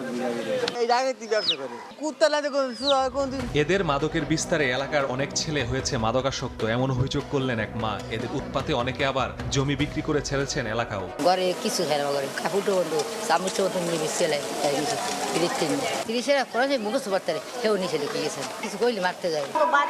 আজকে 1 বছর ধরে বেশি কাম। বিকেল গড়িয়ে সন্ধ্যা, অনেক কষ্টে সন্ধান মিলল 3 ভাইয়ের মায়ের। ক্যামেরা দেখতেই কান্নায় ভেঙে পড়লেন তিনি। দাবি করলেন অনেক চেষ্টা করেও তাদের ফেরাতে পারেননি অপরাধ জগৎ থেকে। এটা করছে, এটা তার মা শেখা যায় না, ওইটা করছে জানলে কি বকাবকি করলে শুনি না। পশ্চিম নন্দীপাড়ার 3 ভাই আলামিন, সুরজ, শুক্কুর, এদের বিরুদ্ধে 30টির বেশি মামলা। অস্ত্র মাদক মামলা থাকলেও এরা হরহামেশায় জামিনে বের হয়ে এলাকায় এসে আবারও একই কাজ করেন। 1 মাসের ব্যবধানে আবারও 3 জন গ্রেফতার হয়েছেন। এবার এলাকাবাসীর দাবি যাতে তারা আর জামিনে সহজে বের হতে না পারে, তাহলে এলাকার পরিবেশ ঠিক থাকবে। মাসুদুর রহমান, সময় সংবাদ, ঢাকা। সালিশে স্থানীয় বিএনপির 2 নেতাকে কুপিয়ে জখম করেছে দুর্বৃত্তরা। হাসপাতালে নেয়ার পর মৃত্যু হয় রাজধানীর আদাবর নবোদয় হাউজিং বিএনপির সাধারণ সম্পাদক আবুল বাশারের। পুলিশ বলছে খেলাকে কেন্দ্র করে বিরোধ থেকেই এ হত্যাকাণ্ড। তবে পরিকল্পিত খুন দাবি আদাবর থানা বিএনপির। বুধবার রাত 9:30 রাজধানীর আদাবরের নবোদয় হাউজিং এলাকায় চলছিল সালিশ। কয়েকদিন আগের বিরোধ নিষ্পত্তির চেষ্টা, তার মাঝেই দুজনের ওপর হামলে পড়ে দুর্বৃত্তরা। সিসিটিভি ফুটেজে দেখা যায় দৌড়ে এসে সড়কের পাশে পড়ে যান এক যুবক। এ সময় গুরুতর আহত হন নবোদয় হাউজিং ইউনিট বিএনপির সভাপতি সাদ্দাম হোসেন ও সাধারণ সম্পাদক আবুল বাশার। তাদের উদ্ধার করে হাসপাতালে নেওয়া হলে মারা যান বাশার। কালকে মিট করে দিছিল, আজকে দরবার দলাইছে, ওরা দরবার মানতো না। বড় আমার ভাই আর বাসা ভাই বাইরেতে ওরা চুরি নিয়া পরে ফারাইছে, ওরা মারছে। আমার হুলারে 2-3 জনে কুবাইতাছে আর আমার হুলা দৌড়তাছে, আমার হুলা পড়ছে না, বাসা পড়ে গেছে। রঞ্জুর, মাসুমের, রবিনের, রিপনের, মিরাজের, ওরার ফাঁসি চাই, কিছু চাই না। স্বজনদের দাবি গেল সোমবার ব্রাজিলের খেলা দেখাকে কেন্দ্র করে 2 পক্ষের মাঝে সংঘর্ষ বাধে। তার মীমাংসা করতে বুধবার সালিশ বসলে সেখানেই অতর্কিত হামলা চালায় অপরপক্ষ। সভাপতি সাদ্দাম হোসেন, তাকেও নির্মমভাবে কোপানো হয়েছে, সেও মৃত্যুর সাথে পাঞ্জল হচ্ছে, এবং সাধারণ সম্পাদক আবুল বাশারকে কুপিয়ে তারা মেরে ফেলেছে। একের পর এক পরিকল্পিতভাবে ঘটনা ঘটাচ্ছে এবং প্রত্যেকটা ঘটনা থেকে পার পাচ্ছে এবং প্রত্যেকটা টার্গেট বিএনপির নেতৃবৃন্দ। আদাবর থানার ভারপ্রাপ্ত কর্মকর্তা জানান, খেলাকে কেন্দ্র করে বিরোধ থেকেই এই হত্যাকাণ্ড। অভিযুক্তদের ধরতে চলছে অভিযান। ব্রাজিলের ফুটবল খেলা যেদিন গেছে, খেলা দেখা গিয়ে শুরু করে নিজেদের মধ্যে হাতাহাতি বিষয় নিয়ে আবার আজকে সন্ধ্যার পরে অপমীমাংসা সমঝোতার জন্য তারা বসছিল, ওখানে আবার তর্ক বিতর্কের এক পর্যায়ে এটা ঘটে। হামলাকারীরা স্থানীয় কিশোর গ্যাংয়ের সদস্য বলে অভিযোগ করেন স্থানীয়রা। ওয়ালিউল সাকিব, সময় সংবাদ, ঢাকা। দেখছেন সময় সংবাদ, সঙ্গেই থাকুন। দেখছেন সময় সংবাদ। ফরিদপুরের বোয়ালমারী কাজী সিরাজুল ইসলাম মহিলা কলেজের 7 শিক্ষক ও কর্মচারীর নামে আদালতে ডাকাতি মামলা করেছেন প্রতিষ্ঠানটির অনিয়মের দায়ে বহিষ্কৃত অধ্যক্ষ। এতে ক্ষোভ প্রকাশ করেছেন প্রতিষ্ঠানটির শিক্ষক শিক্ষার্থীরা। প্রতিবাদে কলেজের সামনের সড়কে মানববন্ধনও করেন তারা। আর মামলার বিষয়ে বিস্তারিত জেনে আদালতে পর্যবেক্ষণ জানানোর কথা জানিয়েছেন উপজেলা নির্বাহী কর্মকর্তা। নানা অনিয়মের অভিযোগে 2024 সালের নভেম্বরে বরখাস্ত হয় ফরিদপুরের বোয়ালমারী কাজী সিরাজুল ইসলাম মহিলা কলেজের অধ্যক্ষ ফরিদ আহমদকে। এমনকি তৎকালীন ক্ষমতাসীন দল আওয়ামী লীগের ক্ষমতার অপব্যবহারেও অভিযোগ ছিল তার বিরুদ্ধে। সম্প্রতি তিনি আদালতে মামলা করেছেন কলেজের বর্তমান শিক্ষকদের বিরুদ্ধে। 22 জুন সিনিয়র জুডিশিয়াল ম্যাজিস্ট্রেট আদালতে কলেজের ভারপ্রাপ্ত অধ্যক্ষ, সহকারী অধ্যাপক, সেকশন অফিসার ও অফিস সহকারী সহ 7 জনের বিরুদ্ধে ডাকাতি, চাঁদাবাজি ও হুমকির অভিযোগ করেন। এ ঘটনায় ক্ষোভ প্রকাশ করেন প্রতিষ্ঠানটির শিক্ষক শিক্ষার্থীরা।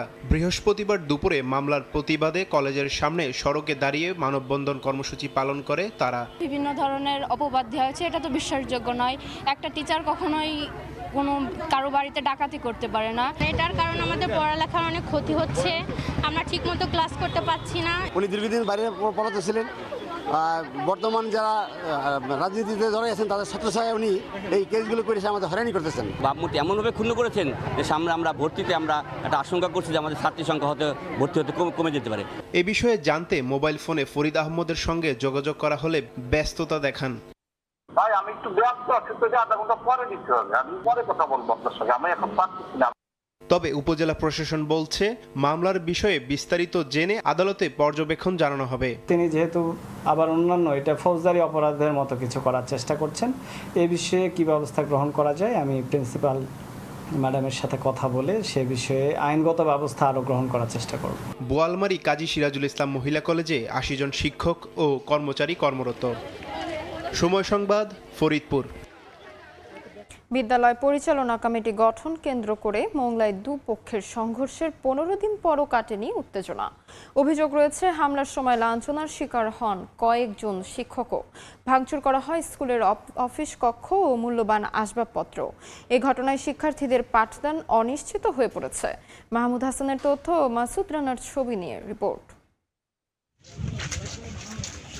বিদ্যালয়ের পরিচালনা কমিটি গঠনকে কেন্দ্র করে এলাকায় টান উত্তেজনা, দফায় দফায় হামলা আর মামলায় আতঙ্কিত শিক্ষার্থী ও অভিভাবকরা। ঘটনার 15 দিন পেরিয়ে গেলেও এখনও বিদ্যালয়ে যেতে অনীহা শিক্ষার্থীদের। সন্তানদের নিরাপত্তা নিয়ে উদ্বিগ্ন অভিভাবকরা। এতে ব্যাহত হচ্ছে পাঠদান কার্যক্রম। একটি শিক্ষা প্রতিষ্ঠানে শিশু শিক্ষার্থীদের সামনে যে বিশৃঙ্খলা ঘটনা ঘটেছে সেটি শিশুদের মনে একটা বিরূপ প্রতিক্রিয়া সৃষ্টি করে। ফারুক মের্দা আর মারুফ মের্দা এই দুটো লোক এসে স্কুলে ভাঙচুর শুরু করছে এবং স্কুলের যে প্রধান শিক্ষক এর গায়েও ওই বই খাতা ফিকে মারছে। শিক্ষিত লোক, এলাকার অভিভাবকরা, এলাকার যারা গণ্যমান্য ব্যক্তি আছে সবাই মিলে সুন্দরভাবে স্কুলটা পরিচালিত, কারণ এই স্কুল থেকেই তো আমাদের বাচ্চা কাচ্চারা বড় হইয়া মানুষের মতো মানুষ হইয়া দেশ গড়ার কারিগর হবে। গ্লাস মেলা ভাঙিয়েছে রে, ওইখানে তছনছ করছে ওরা।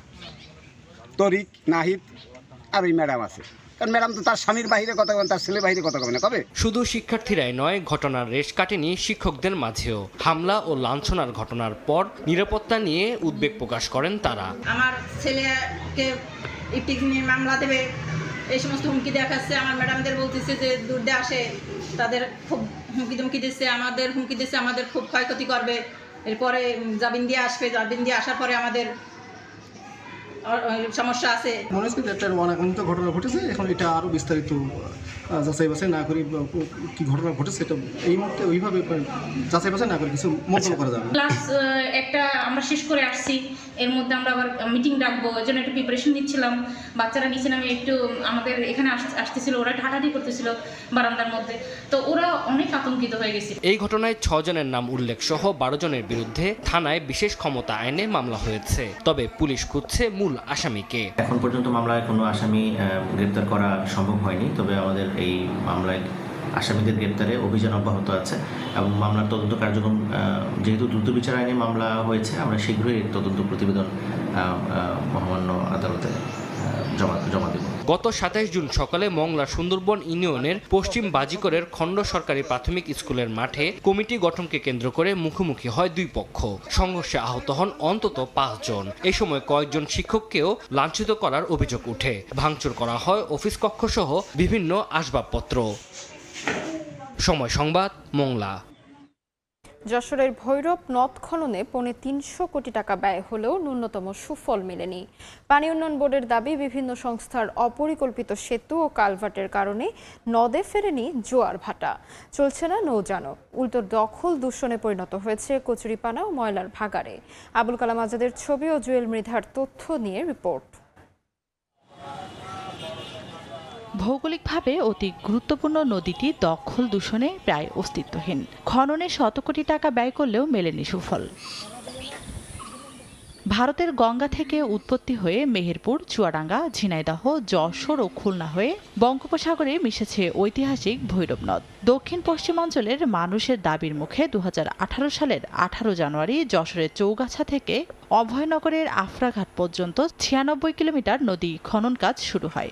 2023 সালে শেষ হওয়া এই প্রকল্পে ব্যয় ধরা হয় 279 কোটি 12,75,000 টাকা। বিপুল পরিমাণ অর্থ খরচ করেও স্বচ্ছ পানি নয়, যশোরবাসী পেয়েছে কচুরিপানা আর ময়লার ভাগাড়। আমাদের এই নদী খনন হয়েছে 4-5 বছর হয়েছে, কিন্তু এই কালভার্টের কারণে মনে করেন জোয়ার ভাটাও আসে না, নদী ভরে গেছে পটে। আমাদেরকে যে স্বপ্ন দেখানো হয়েছিল সেই স্বপ্নটা আসলে আমরা বাস্তবায়নে কোনো কিছু দেখতে পারলাম না। পানি উন্নয়ন বোর্ডের দাবি, নদীর গতিপথ সচল না হওয়ার পেছনে মূল বাধা বিভিন্ন সরকারি সংস্থার তৈরি করা অপরিকল্পিত সেতু ও কালভার্ট। অপ্রশস্ত ব্রিজ এবং কালভার্টগুলো নির্মাণকারী সংস্থা কর্তৃক যদি অপসারণ করে নতুন প্রশস্ততায় এবং নতুন গভীরতায় ব্রিজসমূহ নির্মাণ করা যায়, তাহলে ভৈরব নদ তার পূর্বের রূপ ফিরে পাবে। বিভিন্ন সেতু ও কালভার্টের মধ্যে এলজিডি রয়েছে 26টি, সড়ক ও জনপদ বিভাগের 4টি, ত্রাণ ও পুনর্বাসন বিভাগের 19টি, রেলওয়ের 1টি, দুর্যোগ ব্যবস্থাপনা অধিদপ্তরের 1টি এবং বিএডিসির 3টি। সময় সংবাদ, যশোর। জলবায়ু পরিবর্তন, অনুকূল আবহাওয়ার অভাব এবং বনাঞ্চলে জলদস্যুদের দাপটে সুন্দরবনের মধু উৎপাদনে দেখা দিয়েছে নিম্নগতি। চলতি মৌসুমে আহরণের পরিমাণ গত 5 বছরের মধ্যে সর্বনিম্ন। কমেছে মোয়াল ও রাজস্ব আয়। পুরোপুরি কাজে লাগানো যাচ্ছে না জিআই স্বীকৃতি পাওয়া সুন্দরবনের মধুর বাণিজ্যিক ও রফতানির সম্ভাবনা। মঞ্জুরুল হক মঞ্জুরের ছবিতে আব্দুল মামুন রুবেলের প্রতিবেদন। প্রাকৃতিক পুষ্টিগুণ ও ঔষধি বৈশিষ্ট্যের কারণে দেশ বিদেশে সমাদৃত সুন্দরবনের মধু, তবে বছর বছর কমছে এই মধুর উৎপাদন। প্রতি বছর এপ্রিল ও মে মাসে মধু আহরণের জন্য অনুমোদন দেয়া হয়। চলতি 2025-26 মৌসুমে সংগ্রহ হয়েছে 174 মেট্রিক টন মধু, যা গত 5 বছরের মধ্যে সর্বনিম্ন। প্রথম সিজনে অল্প কিছু হয়েছে, তারপরে ফুল শুকিয়ে যাওয়ার পরে জঙ্গলেতে পোকও চলে গেছে, এখনো চাকও নেই। আগে যেমন মানুষ মধু পেতো, গতবারটার পাইছে 2 মণ, এবছর 2 কেজিও মধু হয়নি। মধু উৎপাদন কমে যাওয়ায় প্রভাব পড়েছে ব্যবসায়ও। ডে বাই ডে নতুন কাস্টমার আমার বৃদ্ধি পাচ্ছে, সুতরাং যদি এই সময় আমি মধু কালেকশন বেশি না করতে পারি, আমি কিন্তু হিউজ পরিমাণ সার্ভিসটা দিতে পারতেছি না। সুন্দরবনের জীববৈচিত্র্য, জলবায়ু পরিবর্তন ও মৌসুমী আবহাওয়ার পরিবর্তনের সঙ্গে মধু উৎপাদনের সরাসরি সম্পর্ক রয়েছে। ক্লাইমেট চেঞ্জের কিছু ইম্প্যাক্ট হতে পারে, মৌমাছি তাদের ক্যারেক্টারিস্টিক্সে কোনো সমস্যা থাকতে পারে, জিনেটিক কোনো সমস্যা থাকতে পারে, এগুলো আসলে সবগুলোই কিন্তু রিসার্চের ব্যাপার। চলতি মৌসুমে মধু আহরণের মাধ্যমে বন বিভাগের রাজস্ব আয় হয়েছে 27,84,000 টাকা, যা আগের মৌসুমে ছিল 33 লাখ টাকার বেশি। আব্দুল্লাহ আল মামুন রুবেল, সময় সংবাদ, খুলনা। দেখছেন সময় সংবাদ, সঙ্গেই থাকুন।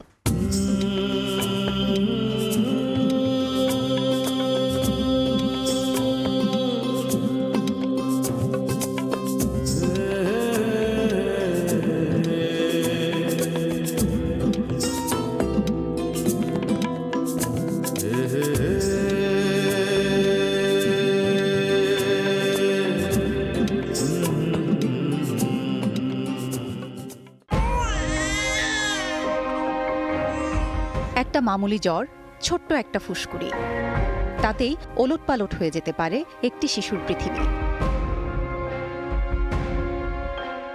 হাসপাতালের এই অপেক্ষা কোনো মায়ের প্রাপ্য নয়। হাম একটি দ্রুত ছড়ানো ভাইরাসজনিত রোগ, সময় মতো টিকা শিশুকে দিতে পারে সুরক্ষা।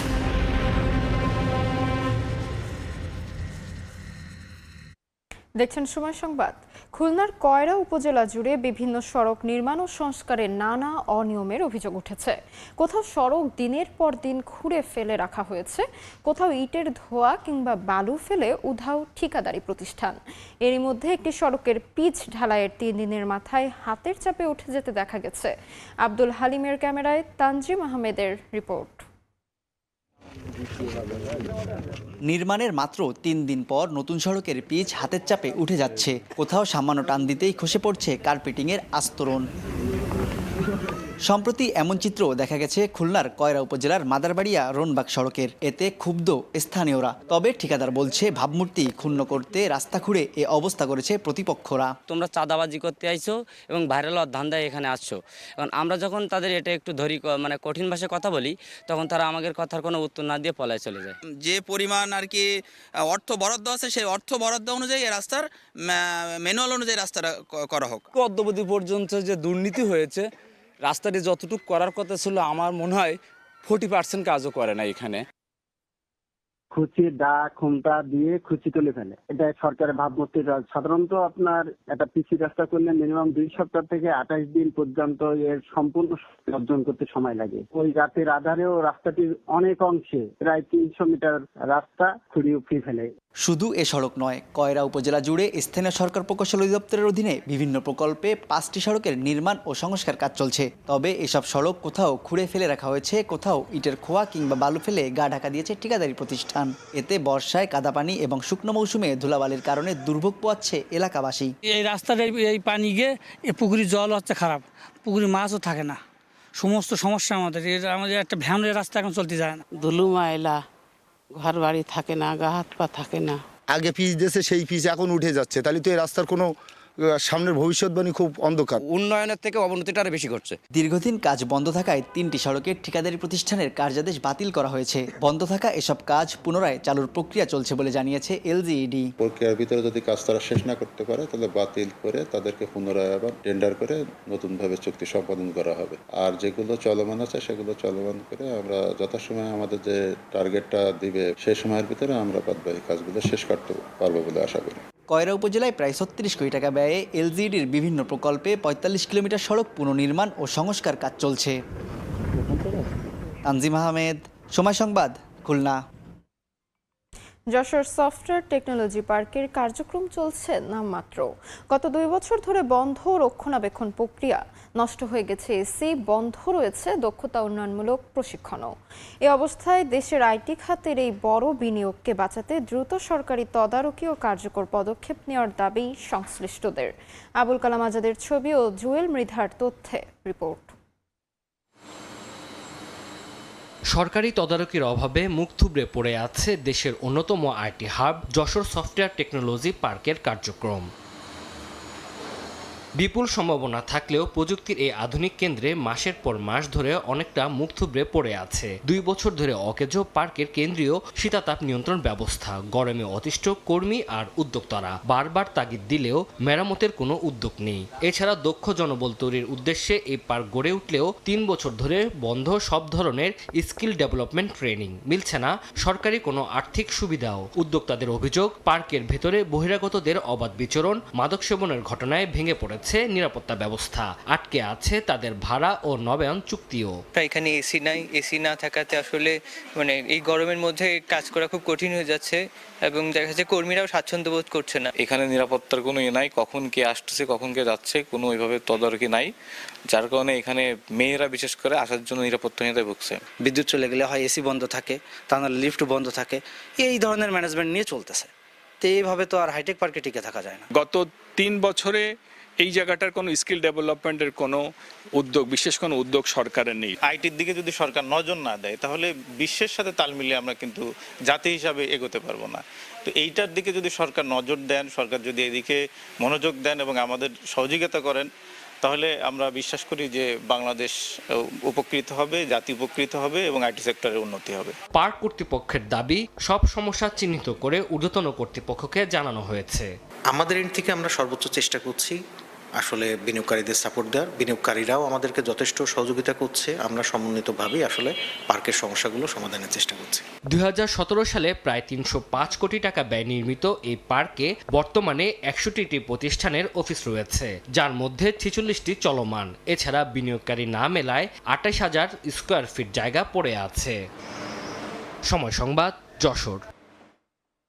ঝিনাইদহের মহেশপুর যেন ড্রাগন ফলের রাজধানী।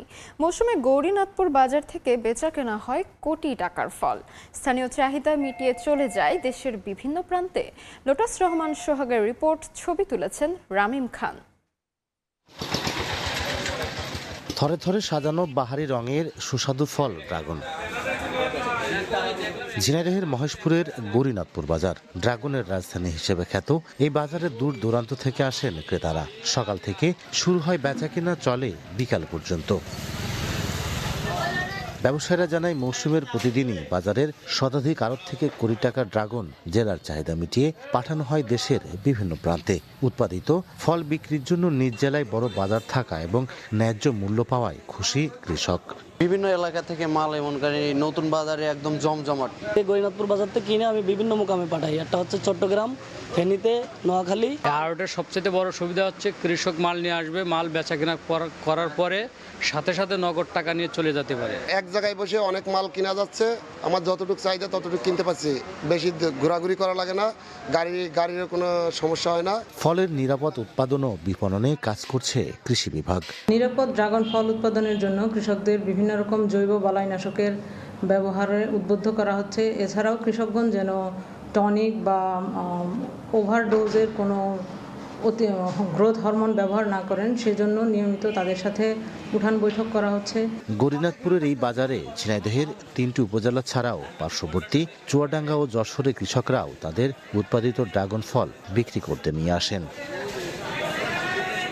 লোটাস রহমান সোহাগ, সময় সংবাদ, ঝিনাইদহ। দোহায় কাতার ও পাকিস্তানের মধ্যস্থতায় শেষ হয়েছে যুক্তরাষ্ট্র ইরান প্রথম দফার পরোক্ষ কারিগরি আলোচনা।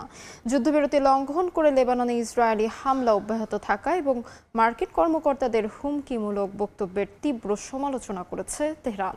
তবে চুক্তি লঙ্ঘনের ঘটনা তদারকিতে একটি দ্রুত যোগাযোগ মাধ্যম চালুর বিষয়ে একমত হয়েছে দুই পক্ষ। এদিকে মার্কিন প্রেসিডেন্টের দাবি, ইরানের পরমাণু নিরস্ত্রীকরণ প্রক্রিয়ায় আলোচনা ভালোভাবেই এগোচ্ছে।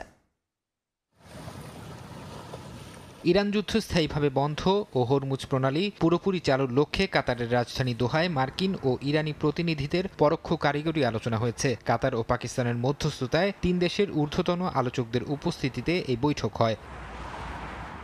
বৈঠকে লেবাননে যুদ্ধ বন্ধের বিষয়ে যুক্তরাষ্ট্রের দেয়া প্রতিশ্রুতি ভঙ্গের বিষয়টি আনুষ্ঠানিকভাবে তোলে তেহরান। একই সঙ্গে মধ্যপ্রাচ্যে নতুন করে মার্কিন সেনা মোতায়েন, সামরিক সরঞ্জাম বাড়ানো এবং মার্কিন কর্মকর্তাদের সাম্প্রতিক কিছু হুমকি ও হস্তক্ষেপমূলক বক্তব্যের কঠোর সমালোচনা করে এর তীব্র প্রতিবাদ জানায় ইরানি প্রতিনিধি দল। ইরানের পারমাণবিক স্থাপনায় হামলার কারণে সেসব ক্ষতিগ্রস্ত কেন্দ্রে আন্তর্জাতিক পরমাণু শক্তি সংস্থাকে পরিদর্শনের অনুমতি দেয়া হবে না বলে আবারও স্পষ্ট করেছেন ইরানের পার্লামেন্ট স্পিকার।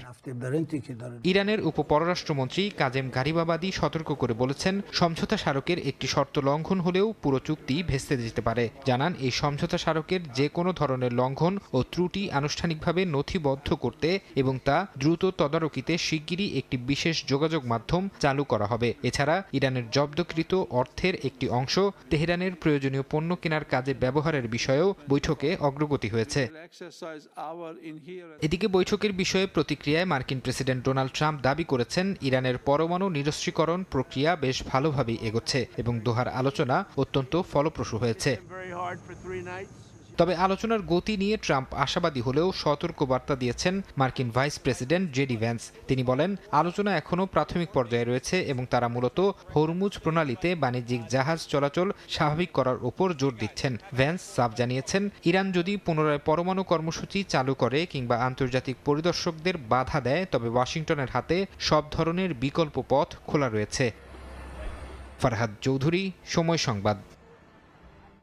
যুক্তরাজ্যের প্রতিরক্ষা বাজেট পরিকল্পনার পক্ষে পার্লামেন্টে সাফাই গেয়েছেন দেশটির প্রধানমন্ত্রী কিয়ার স্টারমার। বুধবার হাউস অব কমন্সে এই পরিকল্পনা উত্থাপন করা হয়, যার লক্ষ্য 2030 সালের মধ্যে ন্যাটোর ওপর রাশিয়ার সম্ভাব্য হামলার ঝুঁকি মোকাবেলা করা। তবে এই অতিরিক্ত 15 বিলিয়ন পাউন্ডের ব্যয় পরিকল্পনা ঘোষণার কয়েক ঘন্টার মধ্যেই তীব্র সমালোচনার মুখে পড়েছে।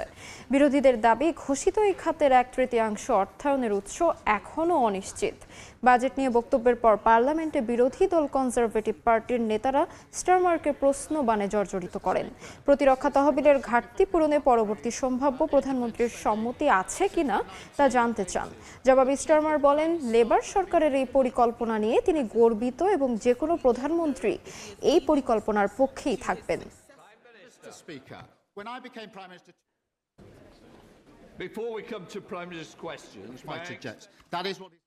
আবারও খেলার খবর। বিশ্বকাপে প্রথমবারের মতো মুখোমুখি হচ্ছে পর্তুগাল ও ক্রোয়েশিয়া। তবে এই ম্যাচ ছাপিয়ে লড়াইটা দুই সাবেক সতীর্থ ক্রিস্টিয়ানো রোনালদো ও লুকা মদ্রিচের। কানাডার টরন্টোর স্টেডিয়ামে ম্যাচ শুরু শুক্রবার ভোর 5টায়। দিনের অন্য ম্যাচে সুইজারল্যান্ডের মুখোমুখি হবে আলজেরিয়া। গ্রুপ পর্বে খুব একটা ছন্দে ছিল না পর্তুগাল। ডিআর কঙ্গো ও কলম্বিয়ার বিপক্ষে ড্রয়ের মাঝখানে উজবেকিস্তানকে 5-0 গোলে উড়িয়ে দিয়ে নকআউটে জায়গা করে নেয় সেলেকাওরা। তবে শেষ ম্যাচে রক্ষণভাগের দৃঢ়তা ফিরিয়ে আত্মবিশ্বাস নিয়ে শেষ 32-এ পা রেখেছে পর্তুগিজরা। ক্রোয়েটদের বিপক্ষে আক্রমণের মূল ভরসা ক্রিস্টিয়ানো রোনালদো, সঙ্গে পেদ্রো নেতো ও হুয়াও ফেলিক্স। তারকা সমৃদ্ধ মাঝমাঠ জ্বলে উঠলেও ম্যাচটা নিজের করে নেবে পর্তুগিজরা। আগের ম্যাচগুলো ঘিরে সমর্থকদের হতাশা থাকলেও সেটিকে গুরুত্ব দিতে নারাজ পর্তুগিজ কোচ রবার্তো মার্টিনেজ। এখন আমাদের পুরো স্কোয়াড ক্ষুধার্ত, প্রস্তুত এবং এগিয়ে যাওয়ার জন্য মুখিয়ে আছে। শুরুর একাদশ হোক বা বেঞ্চ, প্রতিটি খেলোয়াড় দলকে সাহায্য করতে প্রস্তুত। অন্যদিকে শুরুটা হারে হলেও দারুণভাবে ঘুরে দাঁড়িয়েছে ক্রোয়েশিয়া। ইংল্যান্ডের বিপক্ষে হার দিয়ে বিশ্বকাপ শুরু করলেও পানামা ও ঘানাকে হারিয়ে নকআউটে উঠে এসেছে 2018 বিশ্বকাপের রানার্স আপরা। মাঝমাঠে এখনও লুকা মদ্রিচের জাদু, সঙ্গে মাতেও কোভাচিচ, মার্টিন বাতুরিনা ও আন্টে বুদিমিরদের নিয়েই পর্তুগালের রক্ষণ ভাঙার পরিকল্পনা কোচ জ্লাতকো দালিচের। কোনো বড় টুর্নামেন্টে ক্রোয়েশিয়া কখনোই পর্তুগালের বিপক্ষে জয় পায়নি, তাই কী ধরনের পরিস্থিতির মুখোমুখি হতে হবে তা আমাদের জানা আছে। উভয় দলের মানসম্পন্ন খেলোয়াড় রয়েছে, তবে আমাদের ভুলগুলো যথাসম্ভব কমিয়ে আনতে হবে। এই ম্যাচের সবচেয়ে বড় আকর্ষণ অবশ্য দুই অধিনায়ক। রিয়াল মাদ্রিদে 6 বছর একসঙ্গে খেলেছেন ক্রিস্টিয়ানো রোনালদো ও লুকা মদ্রিচ। বিশ্বমঞ্চে হয়তো শেষবারের মতো একে অপরের বিপক্ষে নামতে যাচ্ছেন এই দুই কিংবদন্তি। মালিহা সুহুরওয়ার্দী, সময় সংবাদ। রাউন্ড অফ 32 ম্যাচ খেলতে এসে বিব্রতকর পরিস্থিতির সম্মুখীন লিওনেল মেসি সহ গোটা আর্জেন্টিনা দল। মায়ামি এয়ারপোর্টে তল্লাশি করা হয় আলবিসেলেস্তেদের। একটি ফুটেজে দেখা যায় বিমান থেকে নামার পরেই তাদের লাগেজ খুলে দেখা হয় সবকিছু। এরপর একটি চেয়ারে বসে সম্পূর্ণ শরীর তল্লাশি করা হয় মেসির। বিশ্বকাপ মাঠে গড়ানোর আগে থেকেই স্বাগতিক যুক্তরাষ্ট্রের কার্যক্রম নিয়ে সমালোচনা মুখর ছিল ফুটবল বিশ্ব। ইরানকে দেশটিতে থাকতে অনুমতি না দেয়া, আফ্রিকার দেশগুলোর ফুটবলারদের অতিমাত্রায় তল্লাশি, এমনকি রেফারিকে যুক্তরাষ্ট্রে প্রবেশ করতে না দেয়া সহ নানা ঘটনায় প্রশ্ন উঠেছে আয়োজক দেশের নিরপেক্ষতা নিয়ে। এবার এমনই এক কার্যক্রমের সম্মুখীন হল লিওনেল মেসির আর্জেন্টিনা দল। গ্রুপ চ্যাম্পিয়ন হয়ে রাউন্ড অফ 32 নিশ্চিত করা আর্জেন্টিনা বেস ক্যাম্প করেছে কানসাসে। সেখান থেকে বিশ্বকাপের ম্যাচগুলো খেলে থাকেন। এবার রাউন্ড অফ 32 ম্যাচ খেলতে মায়ামিতে একদিন আগে এসেছে আলবিসেলেস্তারা। সেখানে এসেই পড়তে হয়েছে বিব্রতকর পরিস্থিতির মাঝে। এয়ারপোর্টে ঘটে যাওয়া ঘটনা এখন নেট দুনিয়ায় ভাইরাল। মায়ামি এয়ারপোর্টে মেসিদের বিমান নামার পর সেখানেই কড়া তল্লাশি করা হয় গোটা দলকে, অনেকটা অপরাধীর মতো। বিমান থেকে নেমেই সিকিউরিটির কার্যক্রমে অংশ নেন তারা। একটি ভিডিওতে দেখা যায় মেটাল ডিটেক্টর দিয়ে মেসির গোটা শরীর চেক করা হয়। এরপর তার সতীর্থদের তল্লাশি কার্যক্রম দেখে হাসতে থাকেন 8টি ব্যালন ডিওর জয়ী তারকা। পরবর্তীতে LM10-এর লাগেজ খুলেও তল্লাশি করেন দায়িত্বরত নিরাপত্তা কর্মীরা। মেসি অবশ্য তাদের কাজে সম্পূর্ণ সহযোগিতা করেন। এমন কার্যক্রমের ভিডিও নেট দুনিয়া আসার পর তা ভাইরাল হয়। সমর্থকরা এর কড়া সমালোচনা করেন। সাধারণ যাত্রীদের মতো বিশ্বসেরা ফুটবলারকে তল্লাশি করার ঘটনা অনেকের ধারণা এবারই প্রথম। তাছাড়া আয়োজক দেশ হিসেবে ফুটবলারদের উপর বাড়তি কড়াকড়ি জন্ম দিয়েছে প্রশ্নের। আফ্রিকা কিংবা ইরানের সঙ্গে যা করা হয়েছে এমন পরিস্থিতির সামনে পড়তে হলো মেসিদেরও। ফিফা বিষয়গুলো ঠিকঠাক দেখছে কিনা সে ব্যাপারেও প্রশ্ন উঠছে। তারেক হাসান শিমুল, সময় সংবাদ। 1 বছরে 2 বার রেফারির নির্মম আচরণের শিকার সেনেগাল। আফ্রিকান নেশনস কাপের শিরোপা কেড়ে নেওয়ার পর এবার বিশ্বকাপের রাউন্ড অফ 32তেও একই ভাগ্য বরণ করতে হলো সাদিও মানেদের। সেনেগালের বিদায় রেফারির দায় দেখছেন সুইডেনের সাবেক তারকা ফুটবলার জ্লাতান ইব্রাহিমোভিচ। আফ্রিকার দেশটির সঙ্গে অন্যায় আচরণ করা হয়েছে বলে দাবি তার। বিশ্বকাপের মতো বড় মঞ্চে পেনাল্টি দেওয়ার ক্ষেত্রে রেফারিকে আরও সতর্ক হওয়ার পরামর্শ দিয়েছেন ইব্রা। রাবাত থেকে সিয়াটল, বারবার রেফারির নির্মম আচরণের শিকার আফ্রিকার দেশ সেনেগাল। ফুটবল ঈশ্বর এবারও খালি হাতে ফেরালেন লায়ন্স অফ তেরেঙ্গাকে। এবছর 18 জানুয়ারি আফ্রিকা মহাদেশের শ্রেষ্ঠত্বের আসর নেশনস কাপের ফাইনালে মুখোমুখি হয়েছিল মরক্কো ও সেনেগাল। রেফারির একটি পেনাল্টির সিদ্ধান্তকে কেন্দ্র করে প্রতিবাদ জানিয়ে কোচ পাপে থিয়াওয়ের নির্দেশে মাঠ ছেড়ে উঠে গিয়েছিলেন সাদিও মানেরা। 15 মিনিট পর মাঠে ফিরলে ব্রাহিম দিয়াজের সে শট ঠেকিয়ে দিয়েছিলেন সেনেগালের গোলরক্ষক। পরে দাপটের সঙ্গে গোল করে শিরোপার উল্লাসে মেতেছিল সেনেগাল, কিন্তু মাঠ ছাড়ায় শাস্তি হিসেবে তাদের কাছ থেকে শিরোপা কেড়ে নিয়ে তুলে দেওয়া হয় মরক্কোকে। ক্ষোভে আন্তর্জাতিক ক্রীড়া আদালতের দ্বারস্থ হয়েছে দেশটির ফুটবল ফেডারেশন। এখনও সেখানে বিষয়টি বিচারাধীন রয়েছে। সে ঘটনার ক্ষত এখনও বয়ে বেড়াচ্ছেন ফুটবলার ও সমর্থকরা। এর মধ্যেই আবারও বিশ্বকাপে সেনেগালের স্বপ্নযাত্রায় বাধা হয়ে এলেন সেই রেফারি। এবার সিয়াটলে বিশ্বকাপের নকআউট পর্বে বেলজিয়ামের সঙ্গে চোখে চোখ রেখে শাসন করেছিল সেনেগাল। বেলজিয়ামের বিপক্ষে 86 মিনিট পর্যন্ত 2 গোলে এগিয়ে ছিল তারা। এরপর 3 মিনিটের ব্যবধানে লুকাকু ও টিয়েলসম্যানের গোলে সমতা ফেরায় ইউরোপিয়ান জায়ান্টরা। অতিরিক্ত সময়ে যখন সমতায় থেকে খেলা শেষ হওয়ার পথে, তখন ভিএআরে আসে এক বিতর্কিত সিদ্ধান্ত। বেলজিয়ামের টিয়েলসম্যান সেনেগালের ডি বক্সের মধ্যে একটি ক্রস নিয়ন্ত্রণে নিতে যান, কিন্তু সেনেগালের লামিনে কামারার চ্যালেঞ্জে মাটিতে পড়ে যান। বেলজিয়ামের পক্ষে সম্ভাব্য পেনাল্টি কিকের জন্য ভিএআর অনফিল্ড রিভিউর সুপারিশ করে। ভিএআরে দেখে রেড ডেভিলসদের পেনাল্টি উপহার দেন রেফারি, আর তাতেই বিষাদের রঙে নীল হয়ে শেষ পর্যন্ত হারের তিক্ততা সঙ্গী হয় সেনেগালের। এমন ঘটনায় হতবাক ফুটবল বিশ্ব। সুইডেনের সাবেক তারকা ফুটবলার ইব্রাহিমোভিচের দাবি, সেনেগালের কাছ থেকে ডাকাতি করে জয় ছিনিয়ে নেওয়া হয়েছে। পেনাল্টি সিদ্ধান্ত নেয়ার আগে আরও যাচাই করা উচিত রেফারির। আফ্রিকান দেশটি ডাকাতির শিকার। আমি মনে করি না বেলজিয়ামের জন্য এটি পেনাল্টি ছিল। সেনেগালকে ডাকাতি করা হয়েছে, স্পর্শ ছিল সামান্য। বেলজিয়ান খেলোয়াড়রা এর ফায়দা লুটেছে। আধুনিক ফুটবলে এটাই সমস্যা। আক্রমণ ভাগের খেলোয়াড়রা এখন বোঝেন বক্সের মধ্যে হালকা ছোঁয়া লাগুক, তারা পড়ে যাবে এবং ডিয়ারের পুরস্কারের জন্য অপেক্ষা করবে। পেনাল্টি আরও স্পষ্ট হওয়া উচিত। ইব্রা আরও বলেন, সেনেগালের জায়গায় তারকা সমৃদ্ধ কোনো দল হলে এতটা কঠোর রেফারি হতে পারতেন না। পারভিন আক্তার, সময় সংবাদ। এ পর্যায়ে শীর্ষ সংবাদগুলো জানিয়ে দিচ্ছি আরেকবার। 12 কেজি এলপিজির দাম কমলো 350 টাকা, নতুন মূল্য 1528। বেশি রাখার অভিযোগ গ্রাহকের। বিদ্যুতের ব্যবহার একই থাকলেও 2-3 গুণ বাড়তি বিল।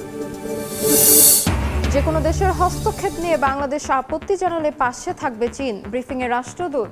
প্রধানমন্ত্রীর সফরে উন্নতি হয়েছে কৌশলগত সম্পর্ক। এবং বিনিয়োগ ও পর্যটন আকৃষ্টে ভিসা পলিসি সহজ করেছে সরকার। মন্ত্রিপরিষদের বৈঠকে কমিটি গঠন। নজরুল বর্ষের উদ্বোধন করলেন প্রধানমন্ত্রী। সৃষ্টিকর্ম ছড়িয়ে দেওয়ার আহ্বান।